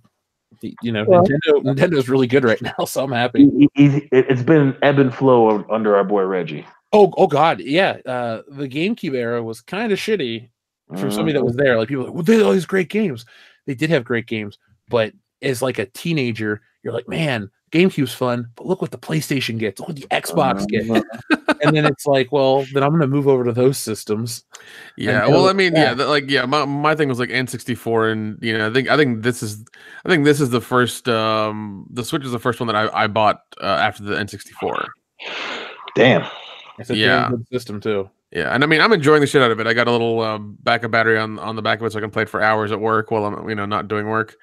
I can play. I got like I'm using my headphones to play Hulu and shit while I'm on my computer and stuff. So yeah, I fucking love it. It's really good. Wesley Smith has a very nice message. Forget Netflix, WCBs for life. That's right. You know what? I wish we could have as many subscribers as Netflix does on our Patreon for just 1 month at the $5 level. We'd be done for life. Just one. Oh my god, 1 month. Yeah, we would have enough money to do so many things. So many things. No, we would just retire. We'd put it into an account and live off the interest. All right, that sounds good too. I'm done with that. Does that do what? $500 million? Easily. Because Kendo's not here right now, he doesn't get a cut. Sorry, Kendo.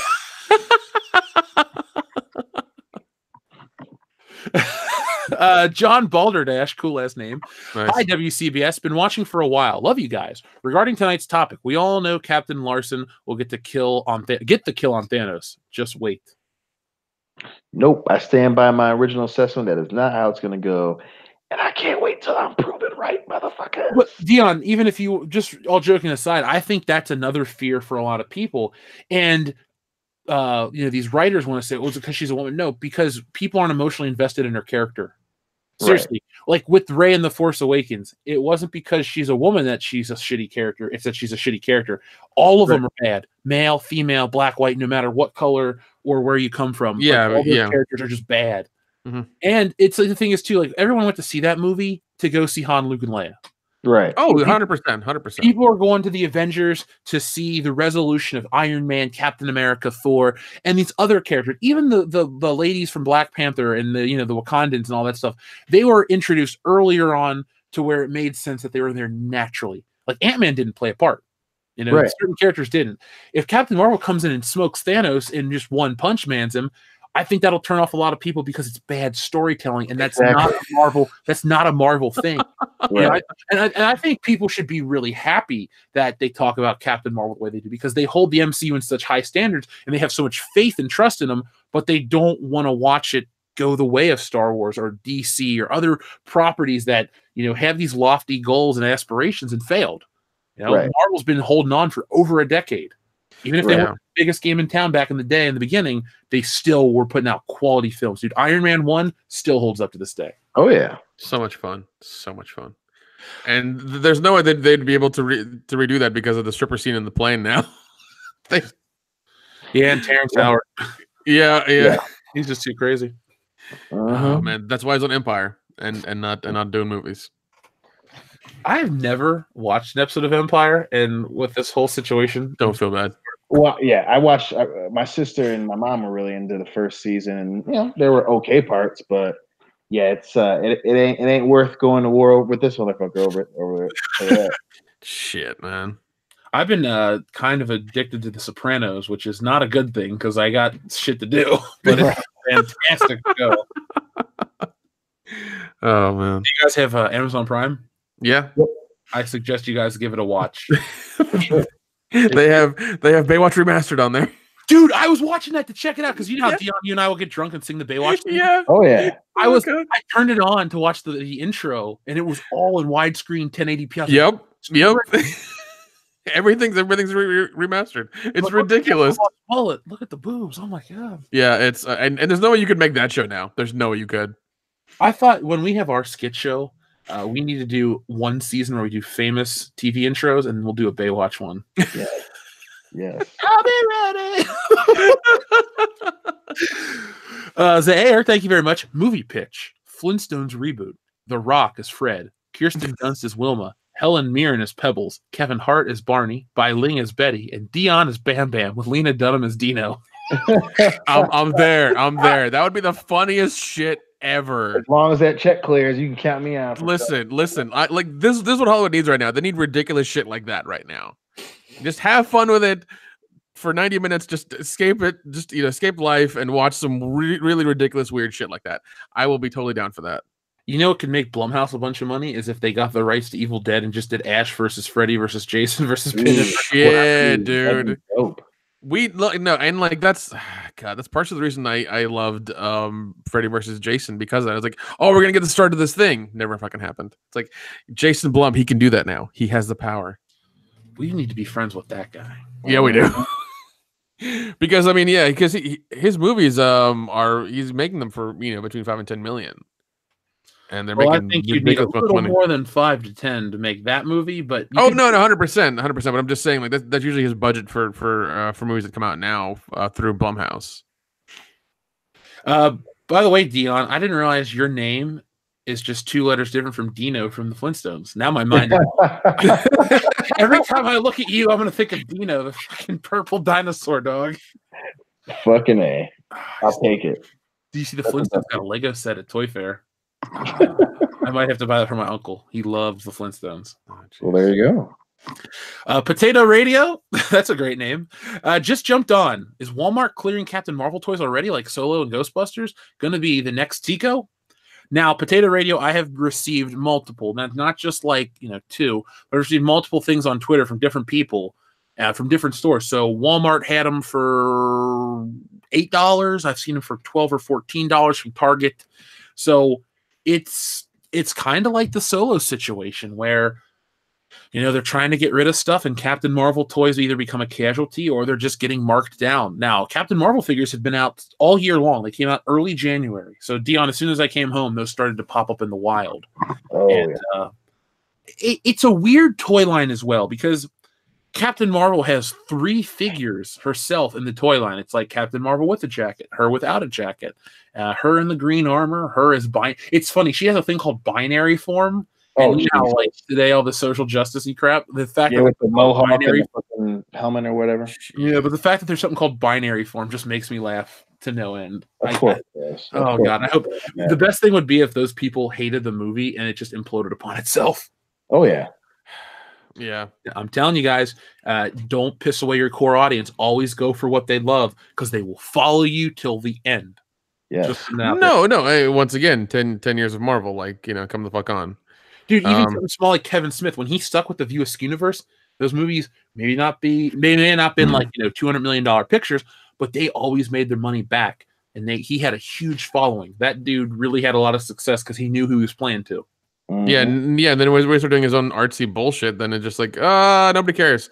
And now that's why he's going back to that. He's exactly. He's going back to the people that put him where he is. He's not, and he's kind of done with that. Oh well, let me try to shoot for an Oscar bullshit. He's trying to shoot for. Listen, man, not everybody deserves or should have an Oscar.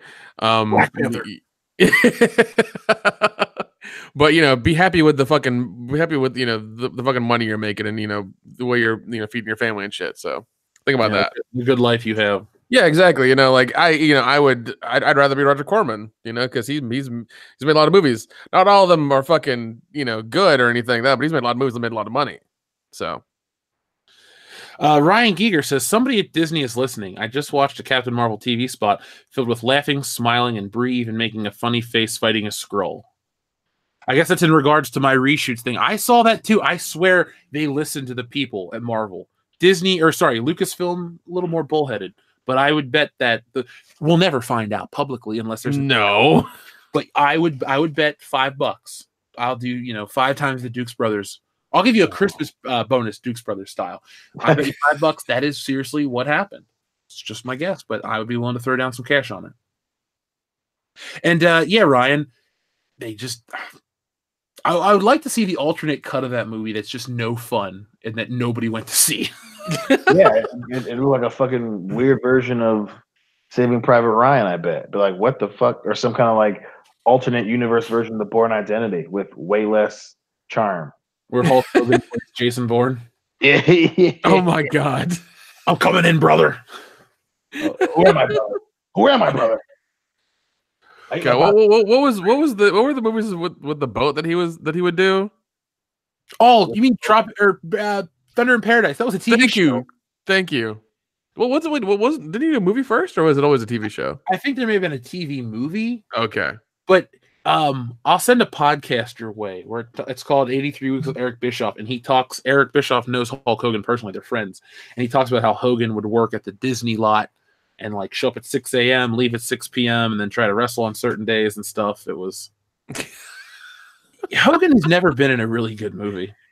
No, he's always tried to, and it's never happened with him ever. So I guess my favorite Hulk Hogan appearance in a movie was Gremlins 2. Have you ever seen that one? Yeah, where he's in the movie theater. Yeah. You guys up there. And he's wearing the title belt, isn't he? No, I think he's wearing a weight belt. Okay. I thought he had the title belt on. I was like, you're watching a movie in your title belt? I mean, that's John Cena levels of dedication, you nerd, but whatever. All right, the Ghost Legend says, you can't have your cake and face fuck it too. Brooklyn Supreme Dion Green. That needs to be a t-shirt.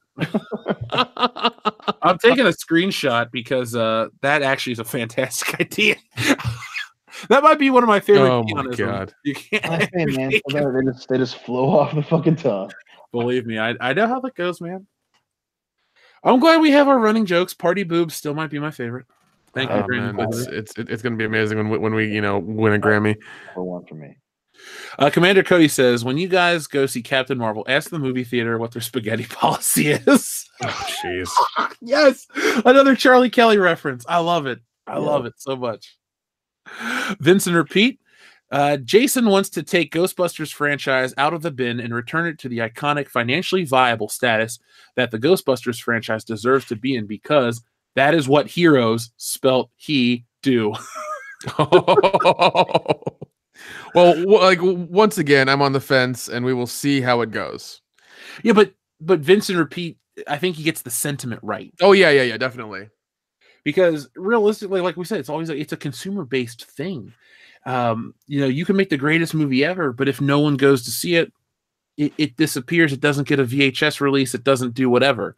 I'm not saying the biggest movies are always the best movies, but you do have your quality, like your old Star Wars or a Raiders of the Lost Ark or a Back to the Future, stuff like that. You can have the biggest movies have quality. Ghostbusters is a, comedy classic. It's a great, I wouldn't call it horror because it's not really scary, but it's so many different genres rolled into one, and it's just perfect. Yeah, it's funny you say that because it is a lot of genres, and it seems like they have a good balance between all of them, and everybody who watches the movie enjoys it. I've never watched Ghostbusters with someone that says I don't like this movie. I mean, it's like Back to the Future, and where it kind of appeals to everybody. Even if you don't like the subject matter, there's something there for everybody. Yeah, definitely. It's never boring. It doesn't slow down. It builds, and the ending's fantastic, and it has Ron Jeremy in it. It does. God, he dipped his toe into professional, film, into big budget films. Well, you can either have a 3-second screen cameo on Ghostbusters Ron or work with Christy Canyon. I think I'm going with the latter.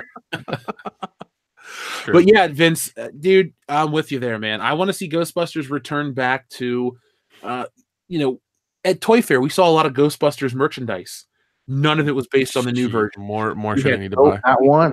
We had the Mezco 112 collection of the original. I'm not going to call them the original. I'm just going to call them the Ghostbusters, the dudes.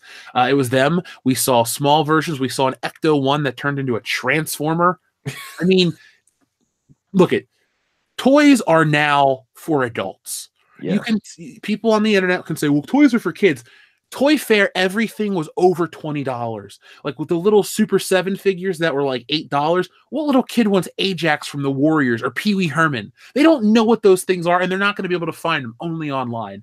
Because of the way generations have changed, toys are now for adults, and adults like the regular Ghostbusters, the classic versions. The women one just will never be looked back on even kindly in 30 years. Oh, this was misunderstood. No, it wasn't. No, and I mean, it's Jaws the Revenge. But for sure. Oh shit, for sure. Well, yeah. Oh. God, there we go. Oh, jeez, that's crazy. Yeah, I mean, yeah. You're right. Toys are for adults because of everything you just said. I mean, like, what kid's gonna buy the Warriors toys? The toys, it ain't gonna happen. I mean, I could hypothetically give D2 my Michael Myers action figure to play with, but it's also $80, and no.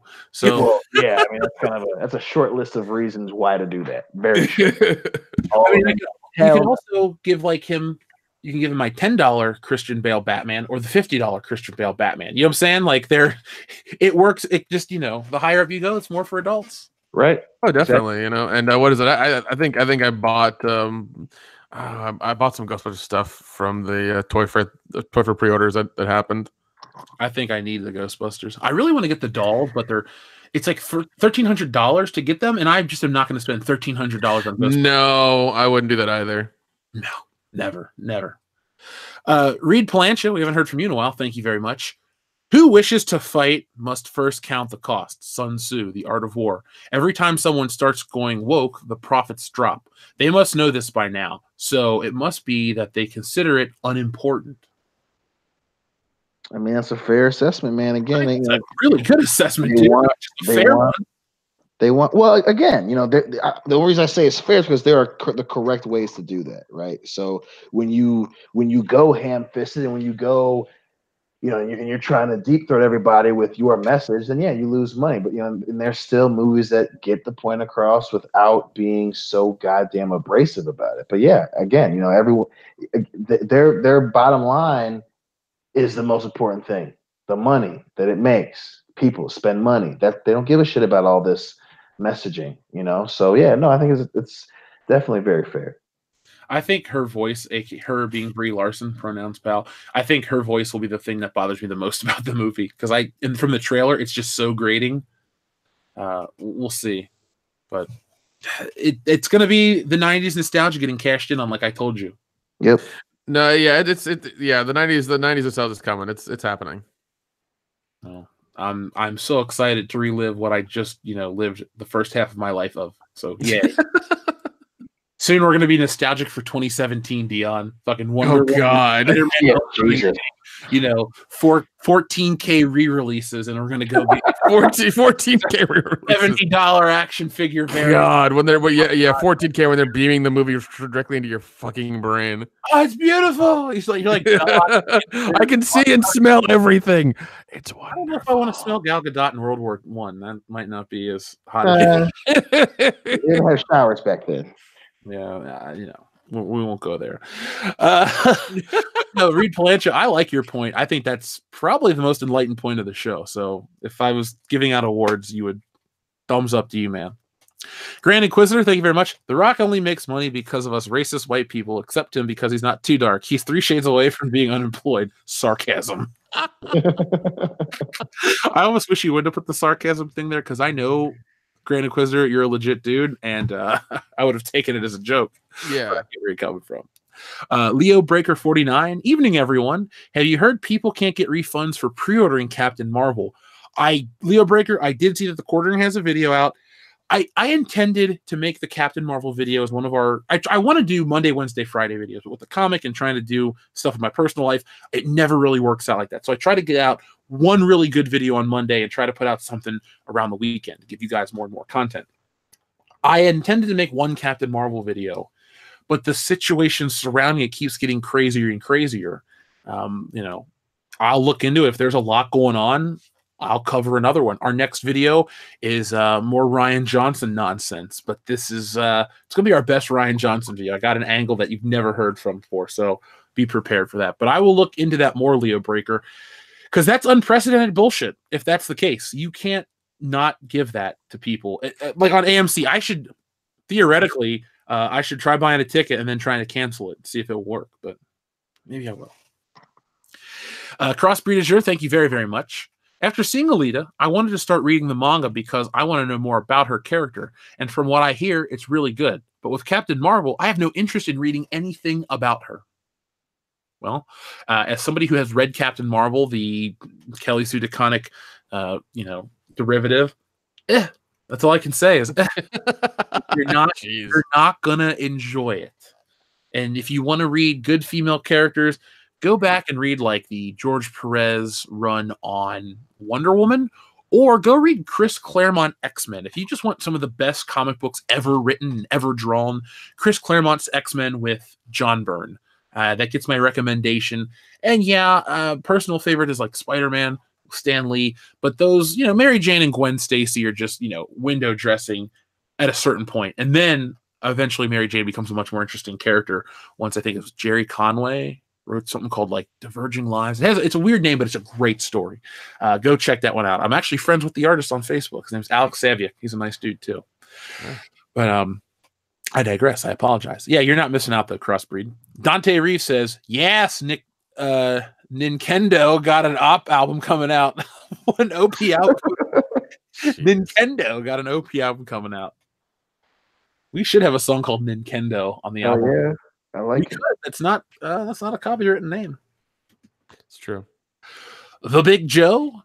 It snowed today in Malibu. I am scared shitless.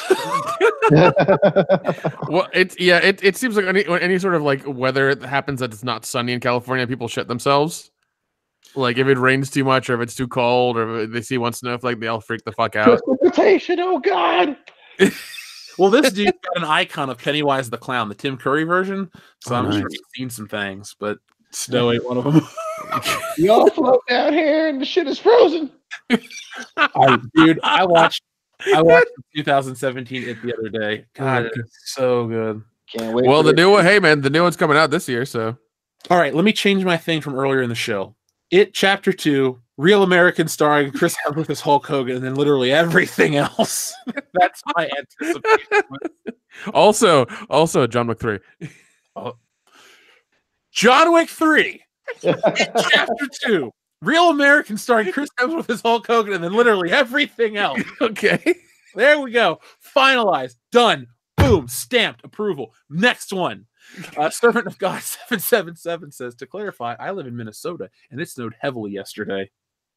I don't envy that part of the country. And there's, I think our friend Jeremy, you know who you are. You live up there, and I'm sure you get some rough weather. Shit, Dion, when we lived in Michigan. Yeah, dude. I'm about to say, like, when is it not snowing in Minnesota? June. I'm sure you've seen some shit, Dion, this winter. It's been Okay, man, crazy. it's been ridiculous. Didn't your city get shut down? Yep, they shut down MSU's campus, which they never do. They've shut it down 2 or 3 times ever in its entire history. Shut it down twice this year. Fucking the city shut down, which we're the same city that runs out of fucking rock ice. That's how dumb a lot of our fucking people are. But they shut that shit down. So wait, didn't the post office like quit working? Yeah, they didn't quit working, but they told them not to come in. That's how cold it was. Oh, okay. Yeah, they were shut.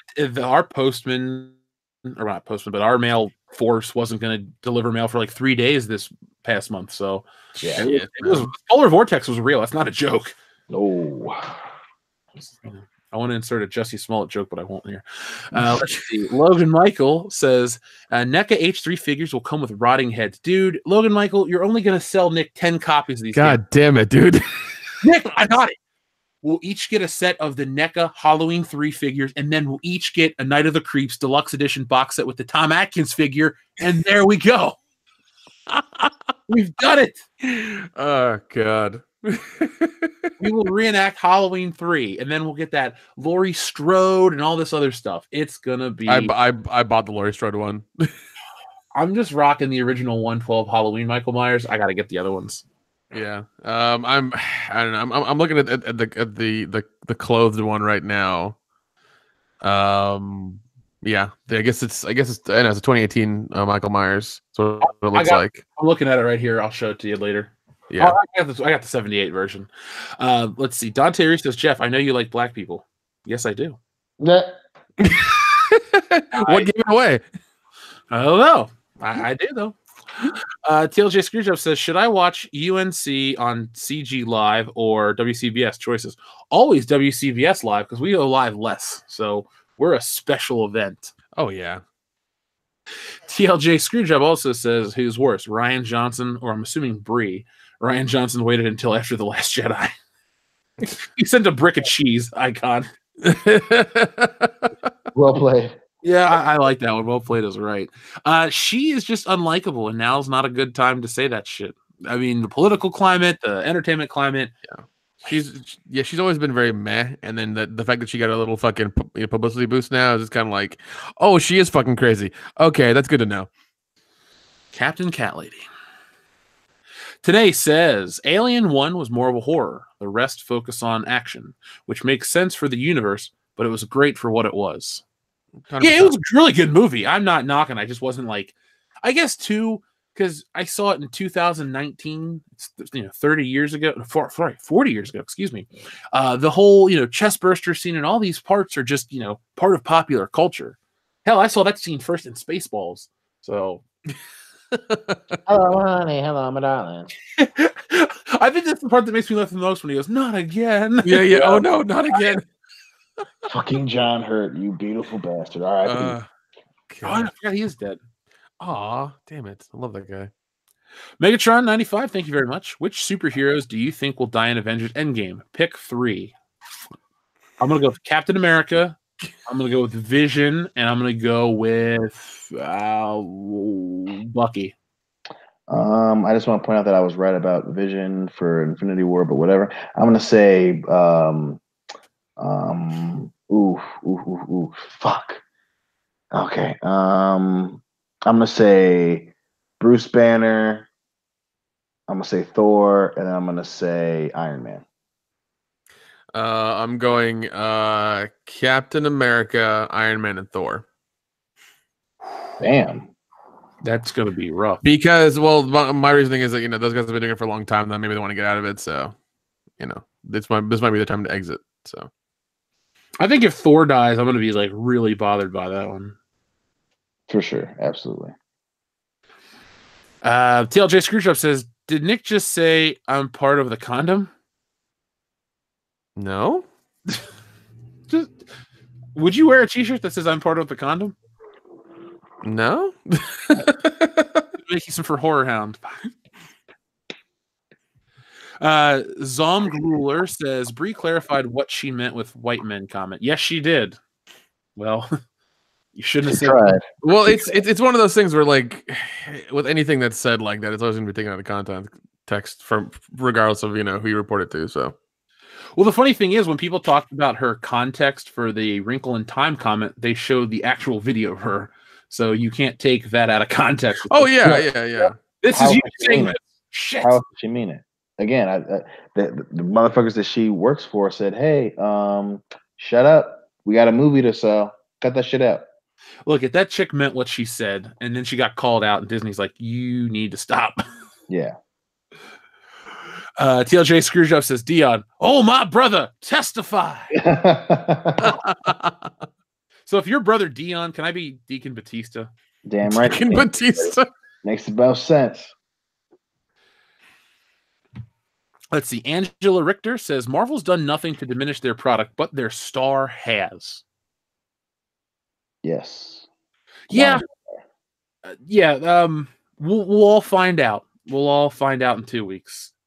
It's the funny thing is, I just think we want to get through it and think it's fine and then see Avengers. That's what we really care about. Yeah. And you know what the best part is? Nobody gives a shit about Spider-Man. When that movie comes out, it's just like no thanks.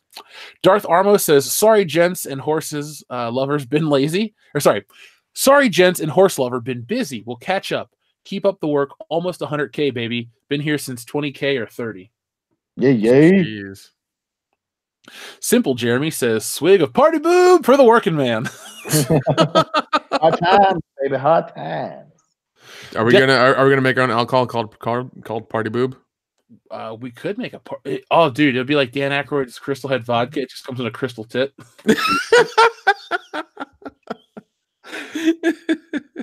That'd be awesome. You know how much money you'd make if you had a boob-shaped bottle where it's like off and you drink from it? Dude.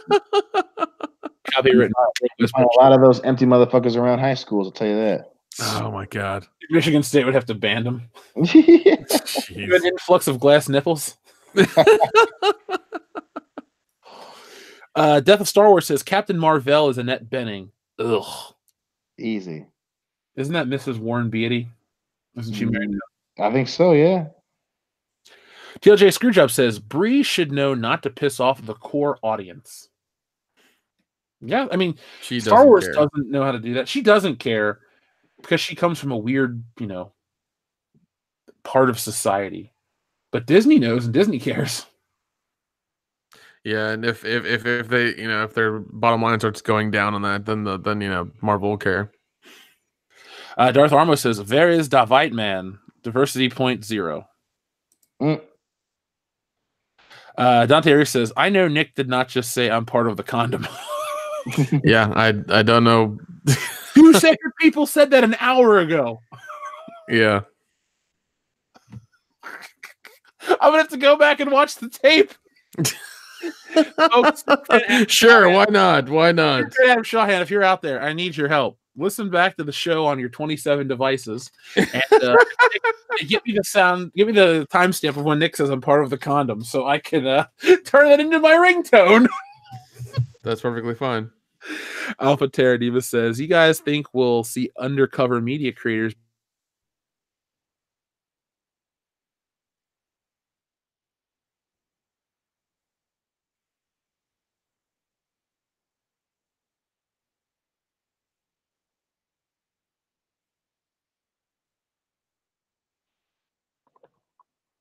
God damn it.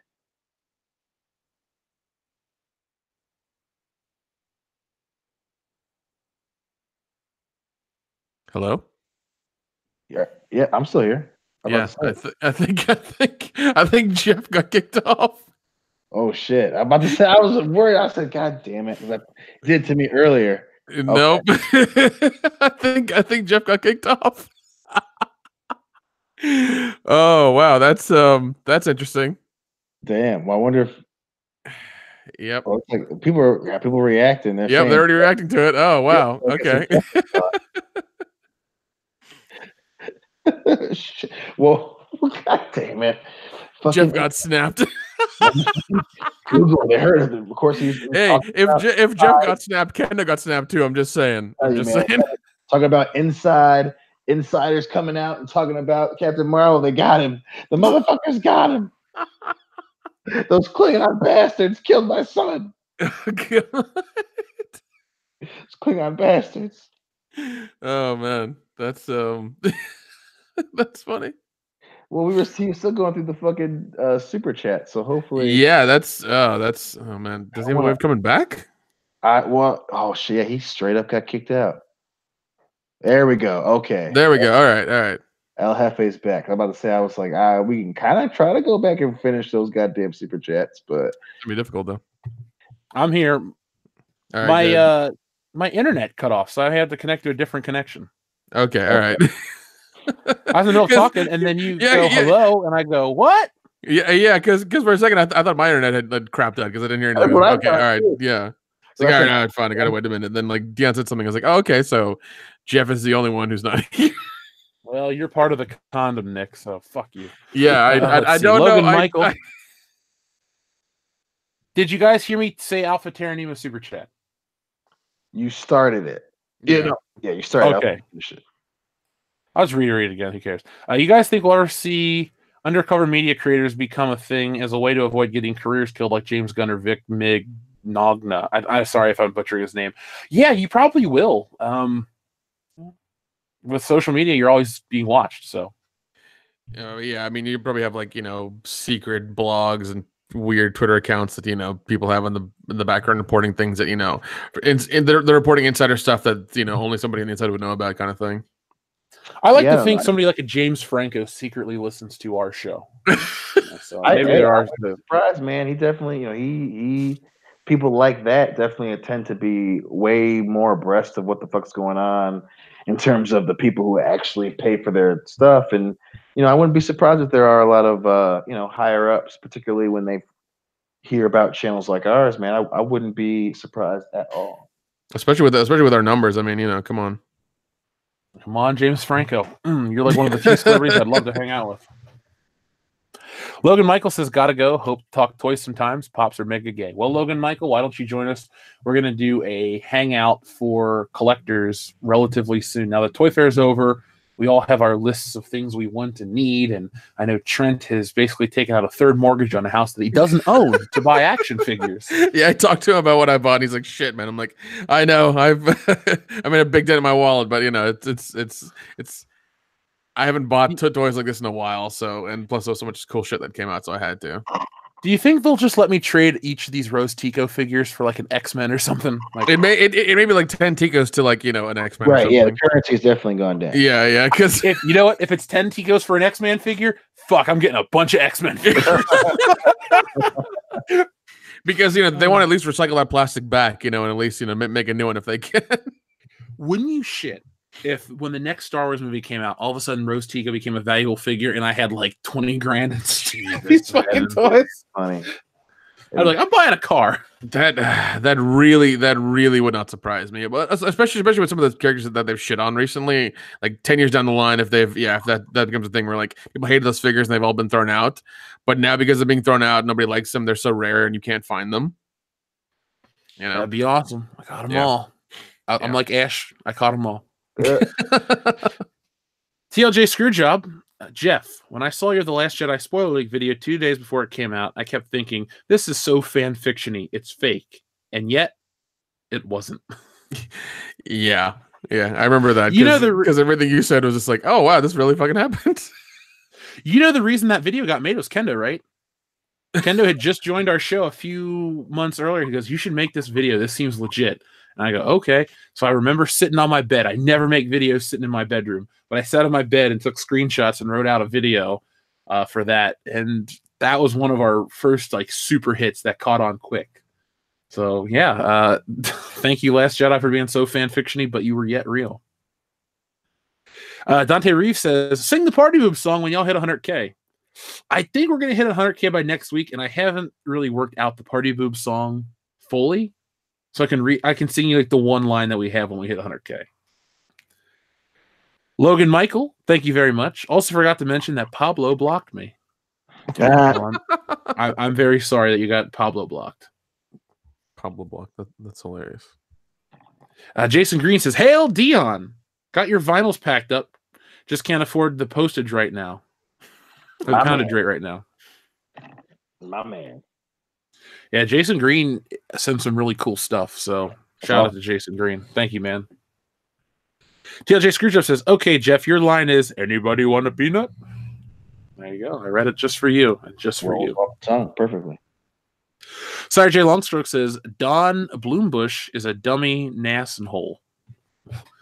Don Bloombush? Okay. I don't know who Don Bloombush is. Mm-hmm. I want to know. It's a cool name.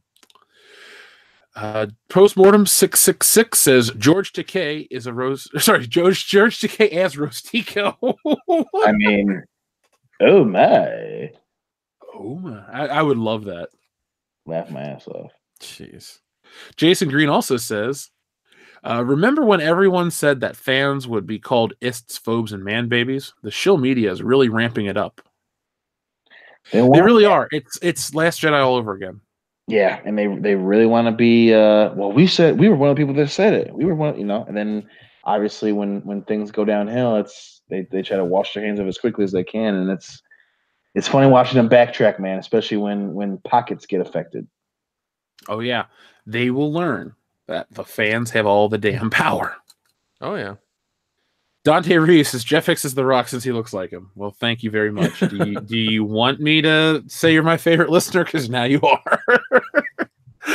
TLJ Screwjob says, "Nick, it's Katie as Rogue, not Rose." Whatever. But you're also part of the condom, Nick. I don't. I want to hear that audio. I may have said something I didn't mean. I don't know. All right. Etep the place to be reviews says, "You guys are just too sweet." Hashtag WCBs161. I guess that means World Order. Goddamn right. Yeah, you're in there. So if we're the NWO, and I guess I'd be Hulk Hogan in this, you'd have to be Razor. Well, Razor. I was going to give you Razor Ramon. Kendo would be Kevin Nash. Nick, who would Nick be? Who's the four? You're not Virgil, because that's just mean. Oh God. Fuck. I guess you're part of the NWO. Yes, I guess he could be Macho NWO Macho Man. Yeah, I was gonna say he could be LWO Eddie Guerrero, but that's a story for another time. Logan Drake 15, thank you very much. Do you think Captain Marvel will do well in China, or are the SJWs aware? Sorry, do you think that Captain Marvel will do well in China, or are they SJW? Excuse me, I'm kind of tired. As well as good luck and be well. The Force will be with you always. Well, Logan Drake, that's a very nice message. Thank you very much for that. I don't think it'll do as well in China because, well, it just depends, really. That space movie, it became like their third highest grossing movie. I think the Chinese market isn't even an SJW thing. It's that the Chinese box office, they're starting to make movies that those people want to see, and they're big blockbusters over there.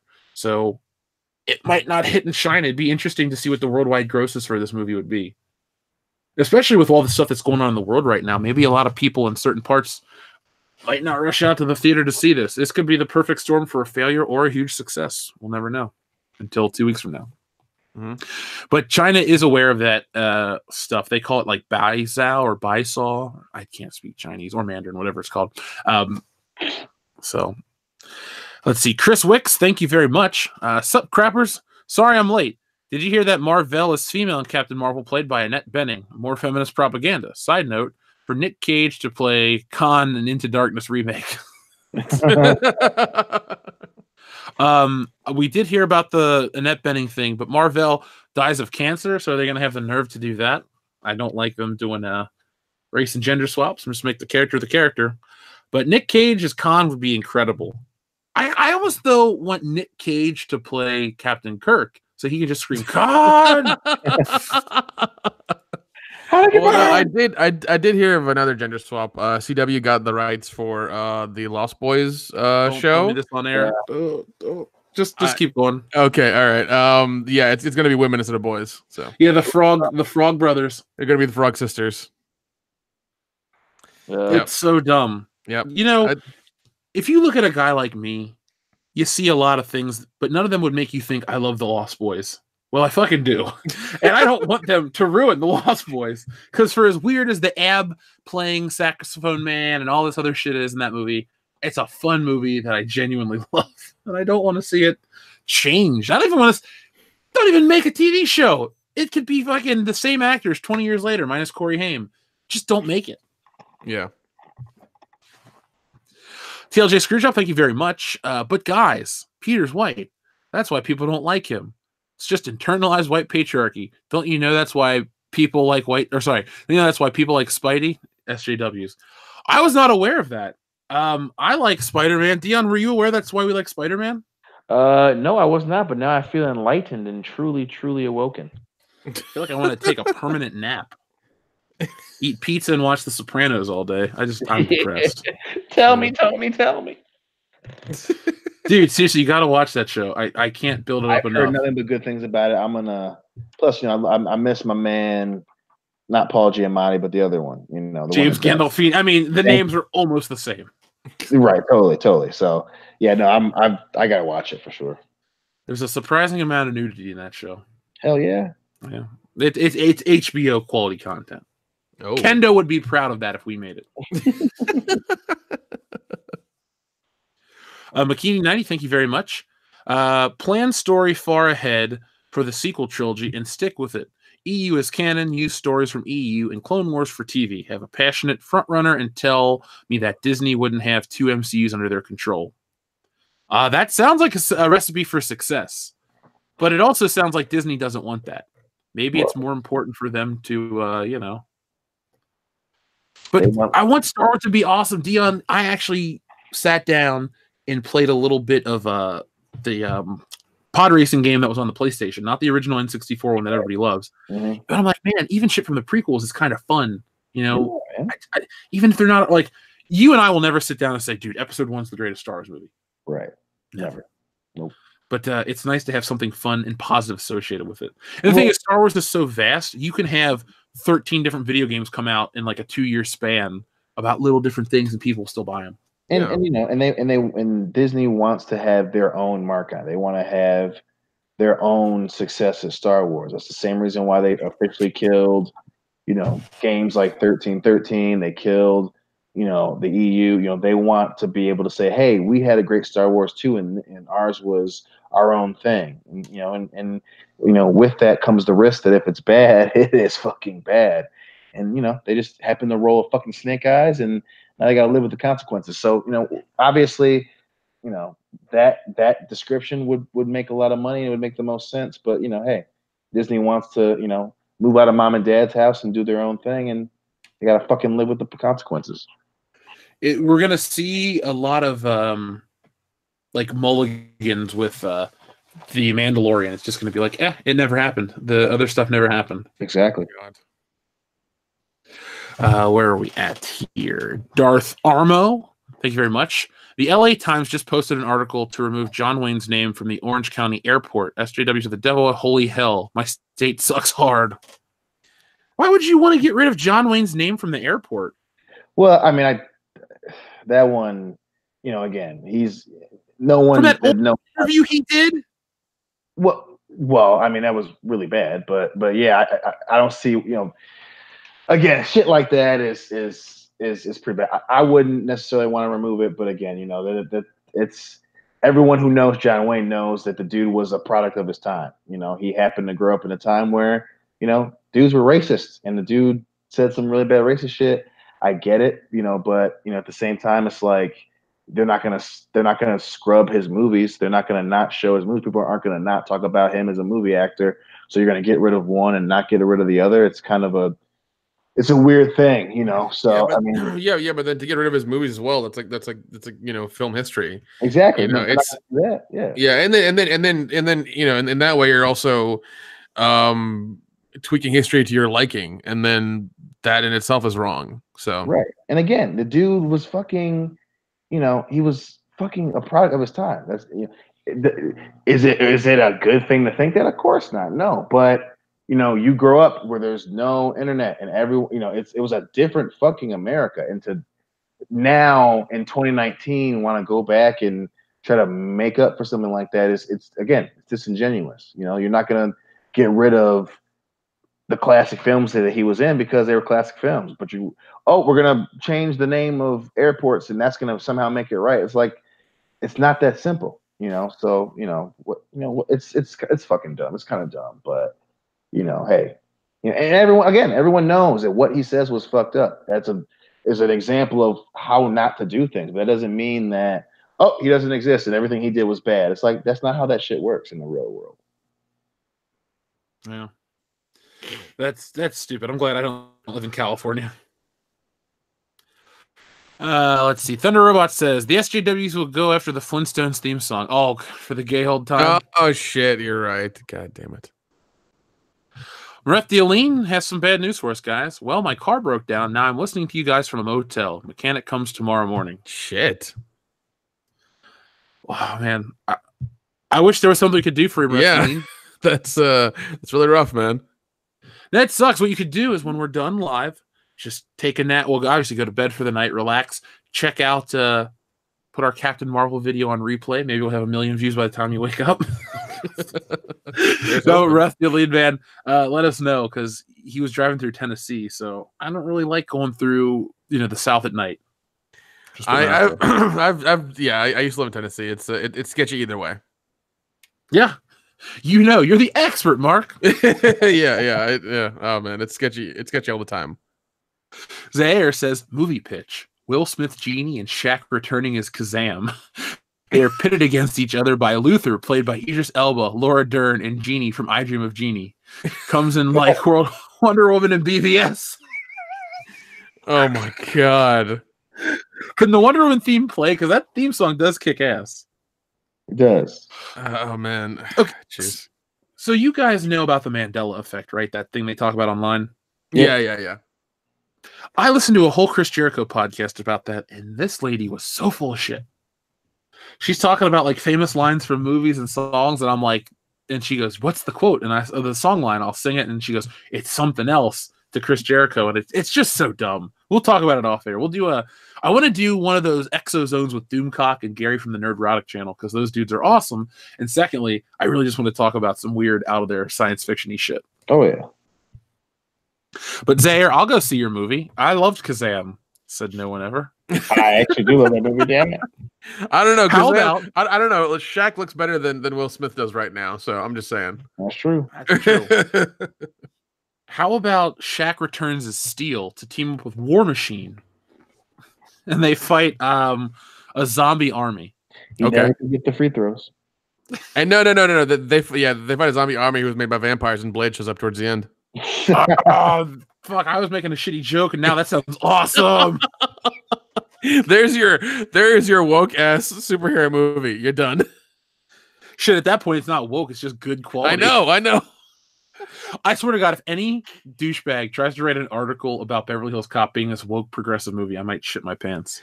Oh, I'm waiting for that article to come up and just be like, Jeff, I'm sorry, but it happened. Don't even joke about that. It's gonna happen. It's gonna happen. They keep attacking movies all the time now. I'm constantly seeing articles about old movies like Animal House and like American Pie and shit like that. It's like they're old movies. Sorry, they're not so fucking progressive as you are now. But like, sorry, it's a timestamp of the era. Deal with it. Yeah, you can't go back. It just whatever. Fuck it. Some of those styles weren't good either. TLJ Screwjob says, "Sir, it's Brie. She's gone from woke to broke." Shit. I applaud you on that one. The Grand Inquisitor says, "If toys are for adults, now does that make them adult toys? If so, where can I find a Voltron or Optimus Prime strap-on? Asking for a friend." Well, Grand Inquisitor, if you have enough dedication, any Voltron or Optimus Prime figure can be a strap-on. Yeah, you just gotta Also, have time and patience. Exactly. Oh god, he transforms back into truck mode. He's stuck.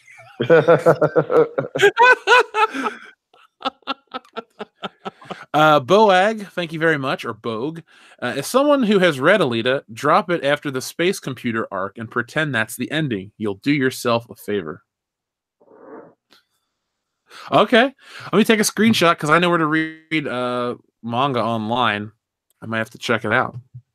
I will. The funny thing is, I enjoy the artwork in the books way more than I enjoy the art if they do anime or the live action. I just love the black and white art. Diversity in Cecil. I would blow Jamie Lee in her prime. I mean, don't blame me. I love Cecil so much. Jeez. Nick, when you get a chance, watch Cecil's child play videos. Oh god. They're legit. They're really, really good. They're not even like weird. They're just really good. Oh, I'll definitely check them out. Cecil would be the perfect fifth man at a convention, a horror convention with us. Yeah, he could wear the costume and no one would recognize him, but he loves that shit. Dude, that would be a fucking amazing weekend. He just shows up there like that. Cecil, if you want to come to Horror Hound Indianapolis, we'll put you up, man. So yeah, let us know. Oh, by the way, Cecil, shoot me an email or a DM on Twitter. We got to talk because I'm going to be in New York soon. And I do want to hang out. Crossbreeder says, Captain Marvel, more like Captain Flatcrack. Not my idea. Saw somebody with the username on SC Reviews video. Jeez. Oh, first name, last name.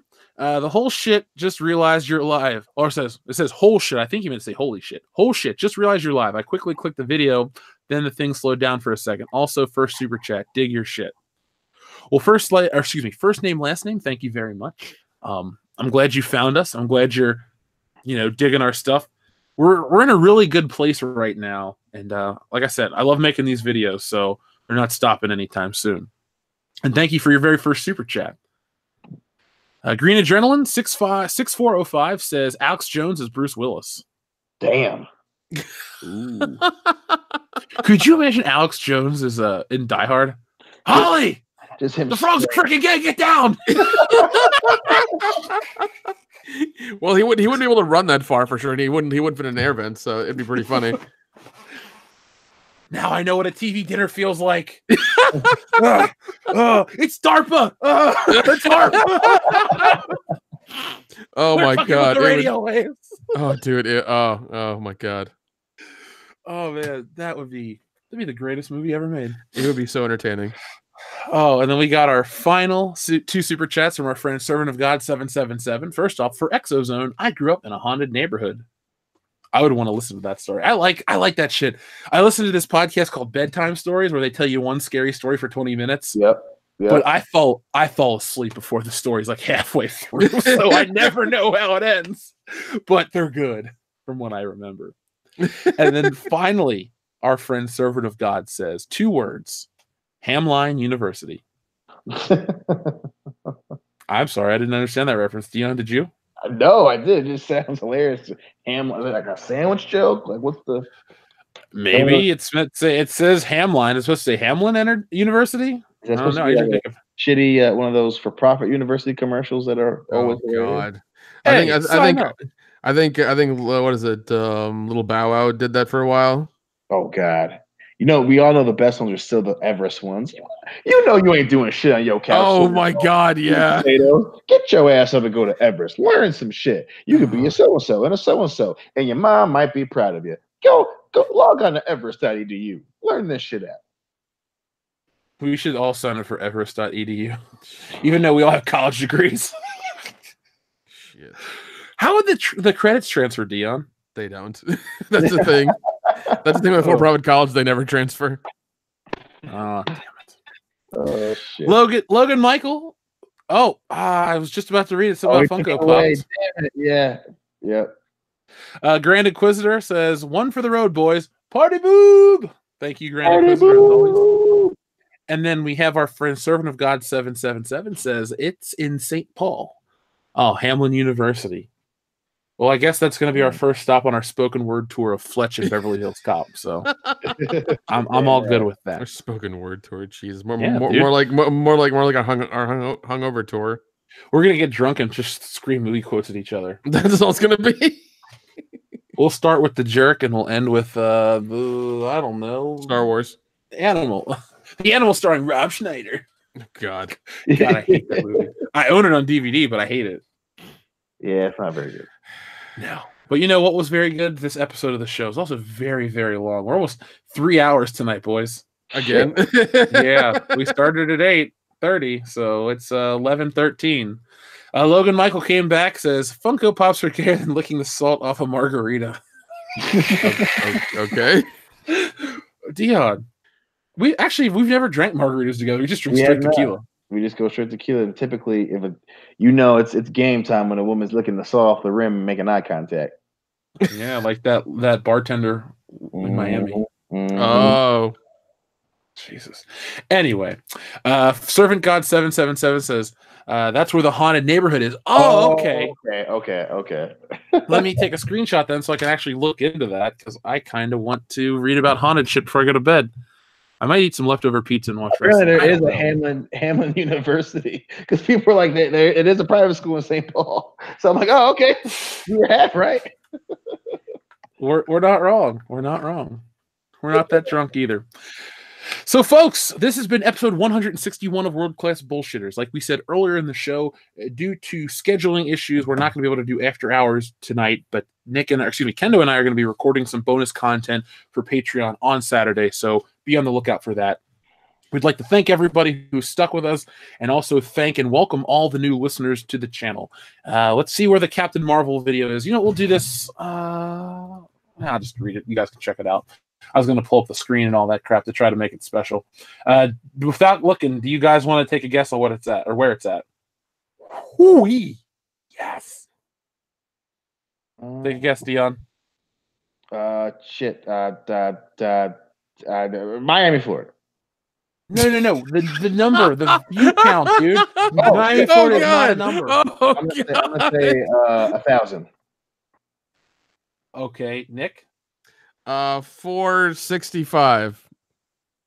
490,000 views in 2 days. Jesus. Oh, So we're gonna hit 500,000. I almost 1,000 more views. Like we hit 500,000 live, but we'll be at 93,000 really soon because we keep growing. So that's awesome.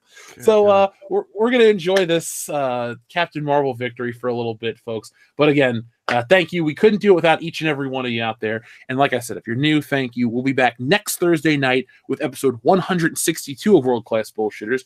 We'll follow up with Captain Marvel. We'll see what's coming up with other crazy parts of entertainment. And I will be back with a video, Tales from the P.O. Box, tomorrow morning. So be on the lookout for that. If you sent stuff and it wasn't in part 1, well, then come back on Saturday for part 2. And if it's not in there, well, then part 3 is all dedicated to one friend, or super fan of the channel, Reality's Frank. That dude sent in his lifelong collection of Marvel Legends figures, and I filmed it all. So probably because they won't fit in his RV anymore. What? Probably because they won't fit in his RV anymore. Oh, okay. Well, hey, if you got to get rid of some toys, send them to us. P.O. Box 5069, Cincinnati, Ohio. They will have a good home right next to 100 roast Tico figures. Servant of God 777 says all of St. Paul is haunted. Well, let's go to St. Paul and get really drunk and go on a haunted bar crawl. Yeah. And then we'll stop by Hamlin University and get an education. Yeah, man, we can get a 4-year degree in 2 days. Oh my God. Hey, Dion, you want to get a degree in, I don't know, dentistry? Yeah. Yeah, man. I'll buy. I want to get educated. I want my mama to be proud of me. I want to become a geologist. Oh my God. Nick wants to be a criminal justice major. I want to be Batman.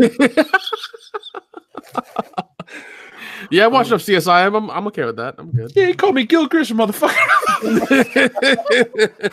I get weird when I'm tired. I just wear aviators to take them off every time I say something. Yeah, that'll be the day. God, you're oh shit. This has been a great show. So, folks, thank you to everybody who's watching. As I said, we'll be back next week with more. If you need to contact us, worldclassbs@mail.com. The best mail. .com.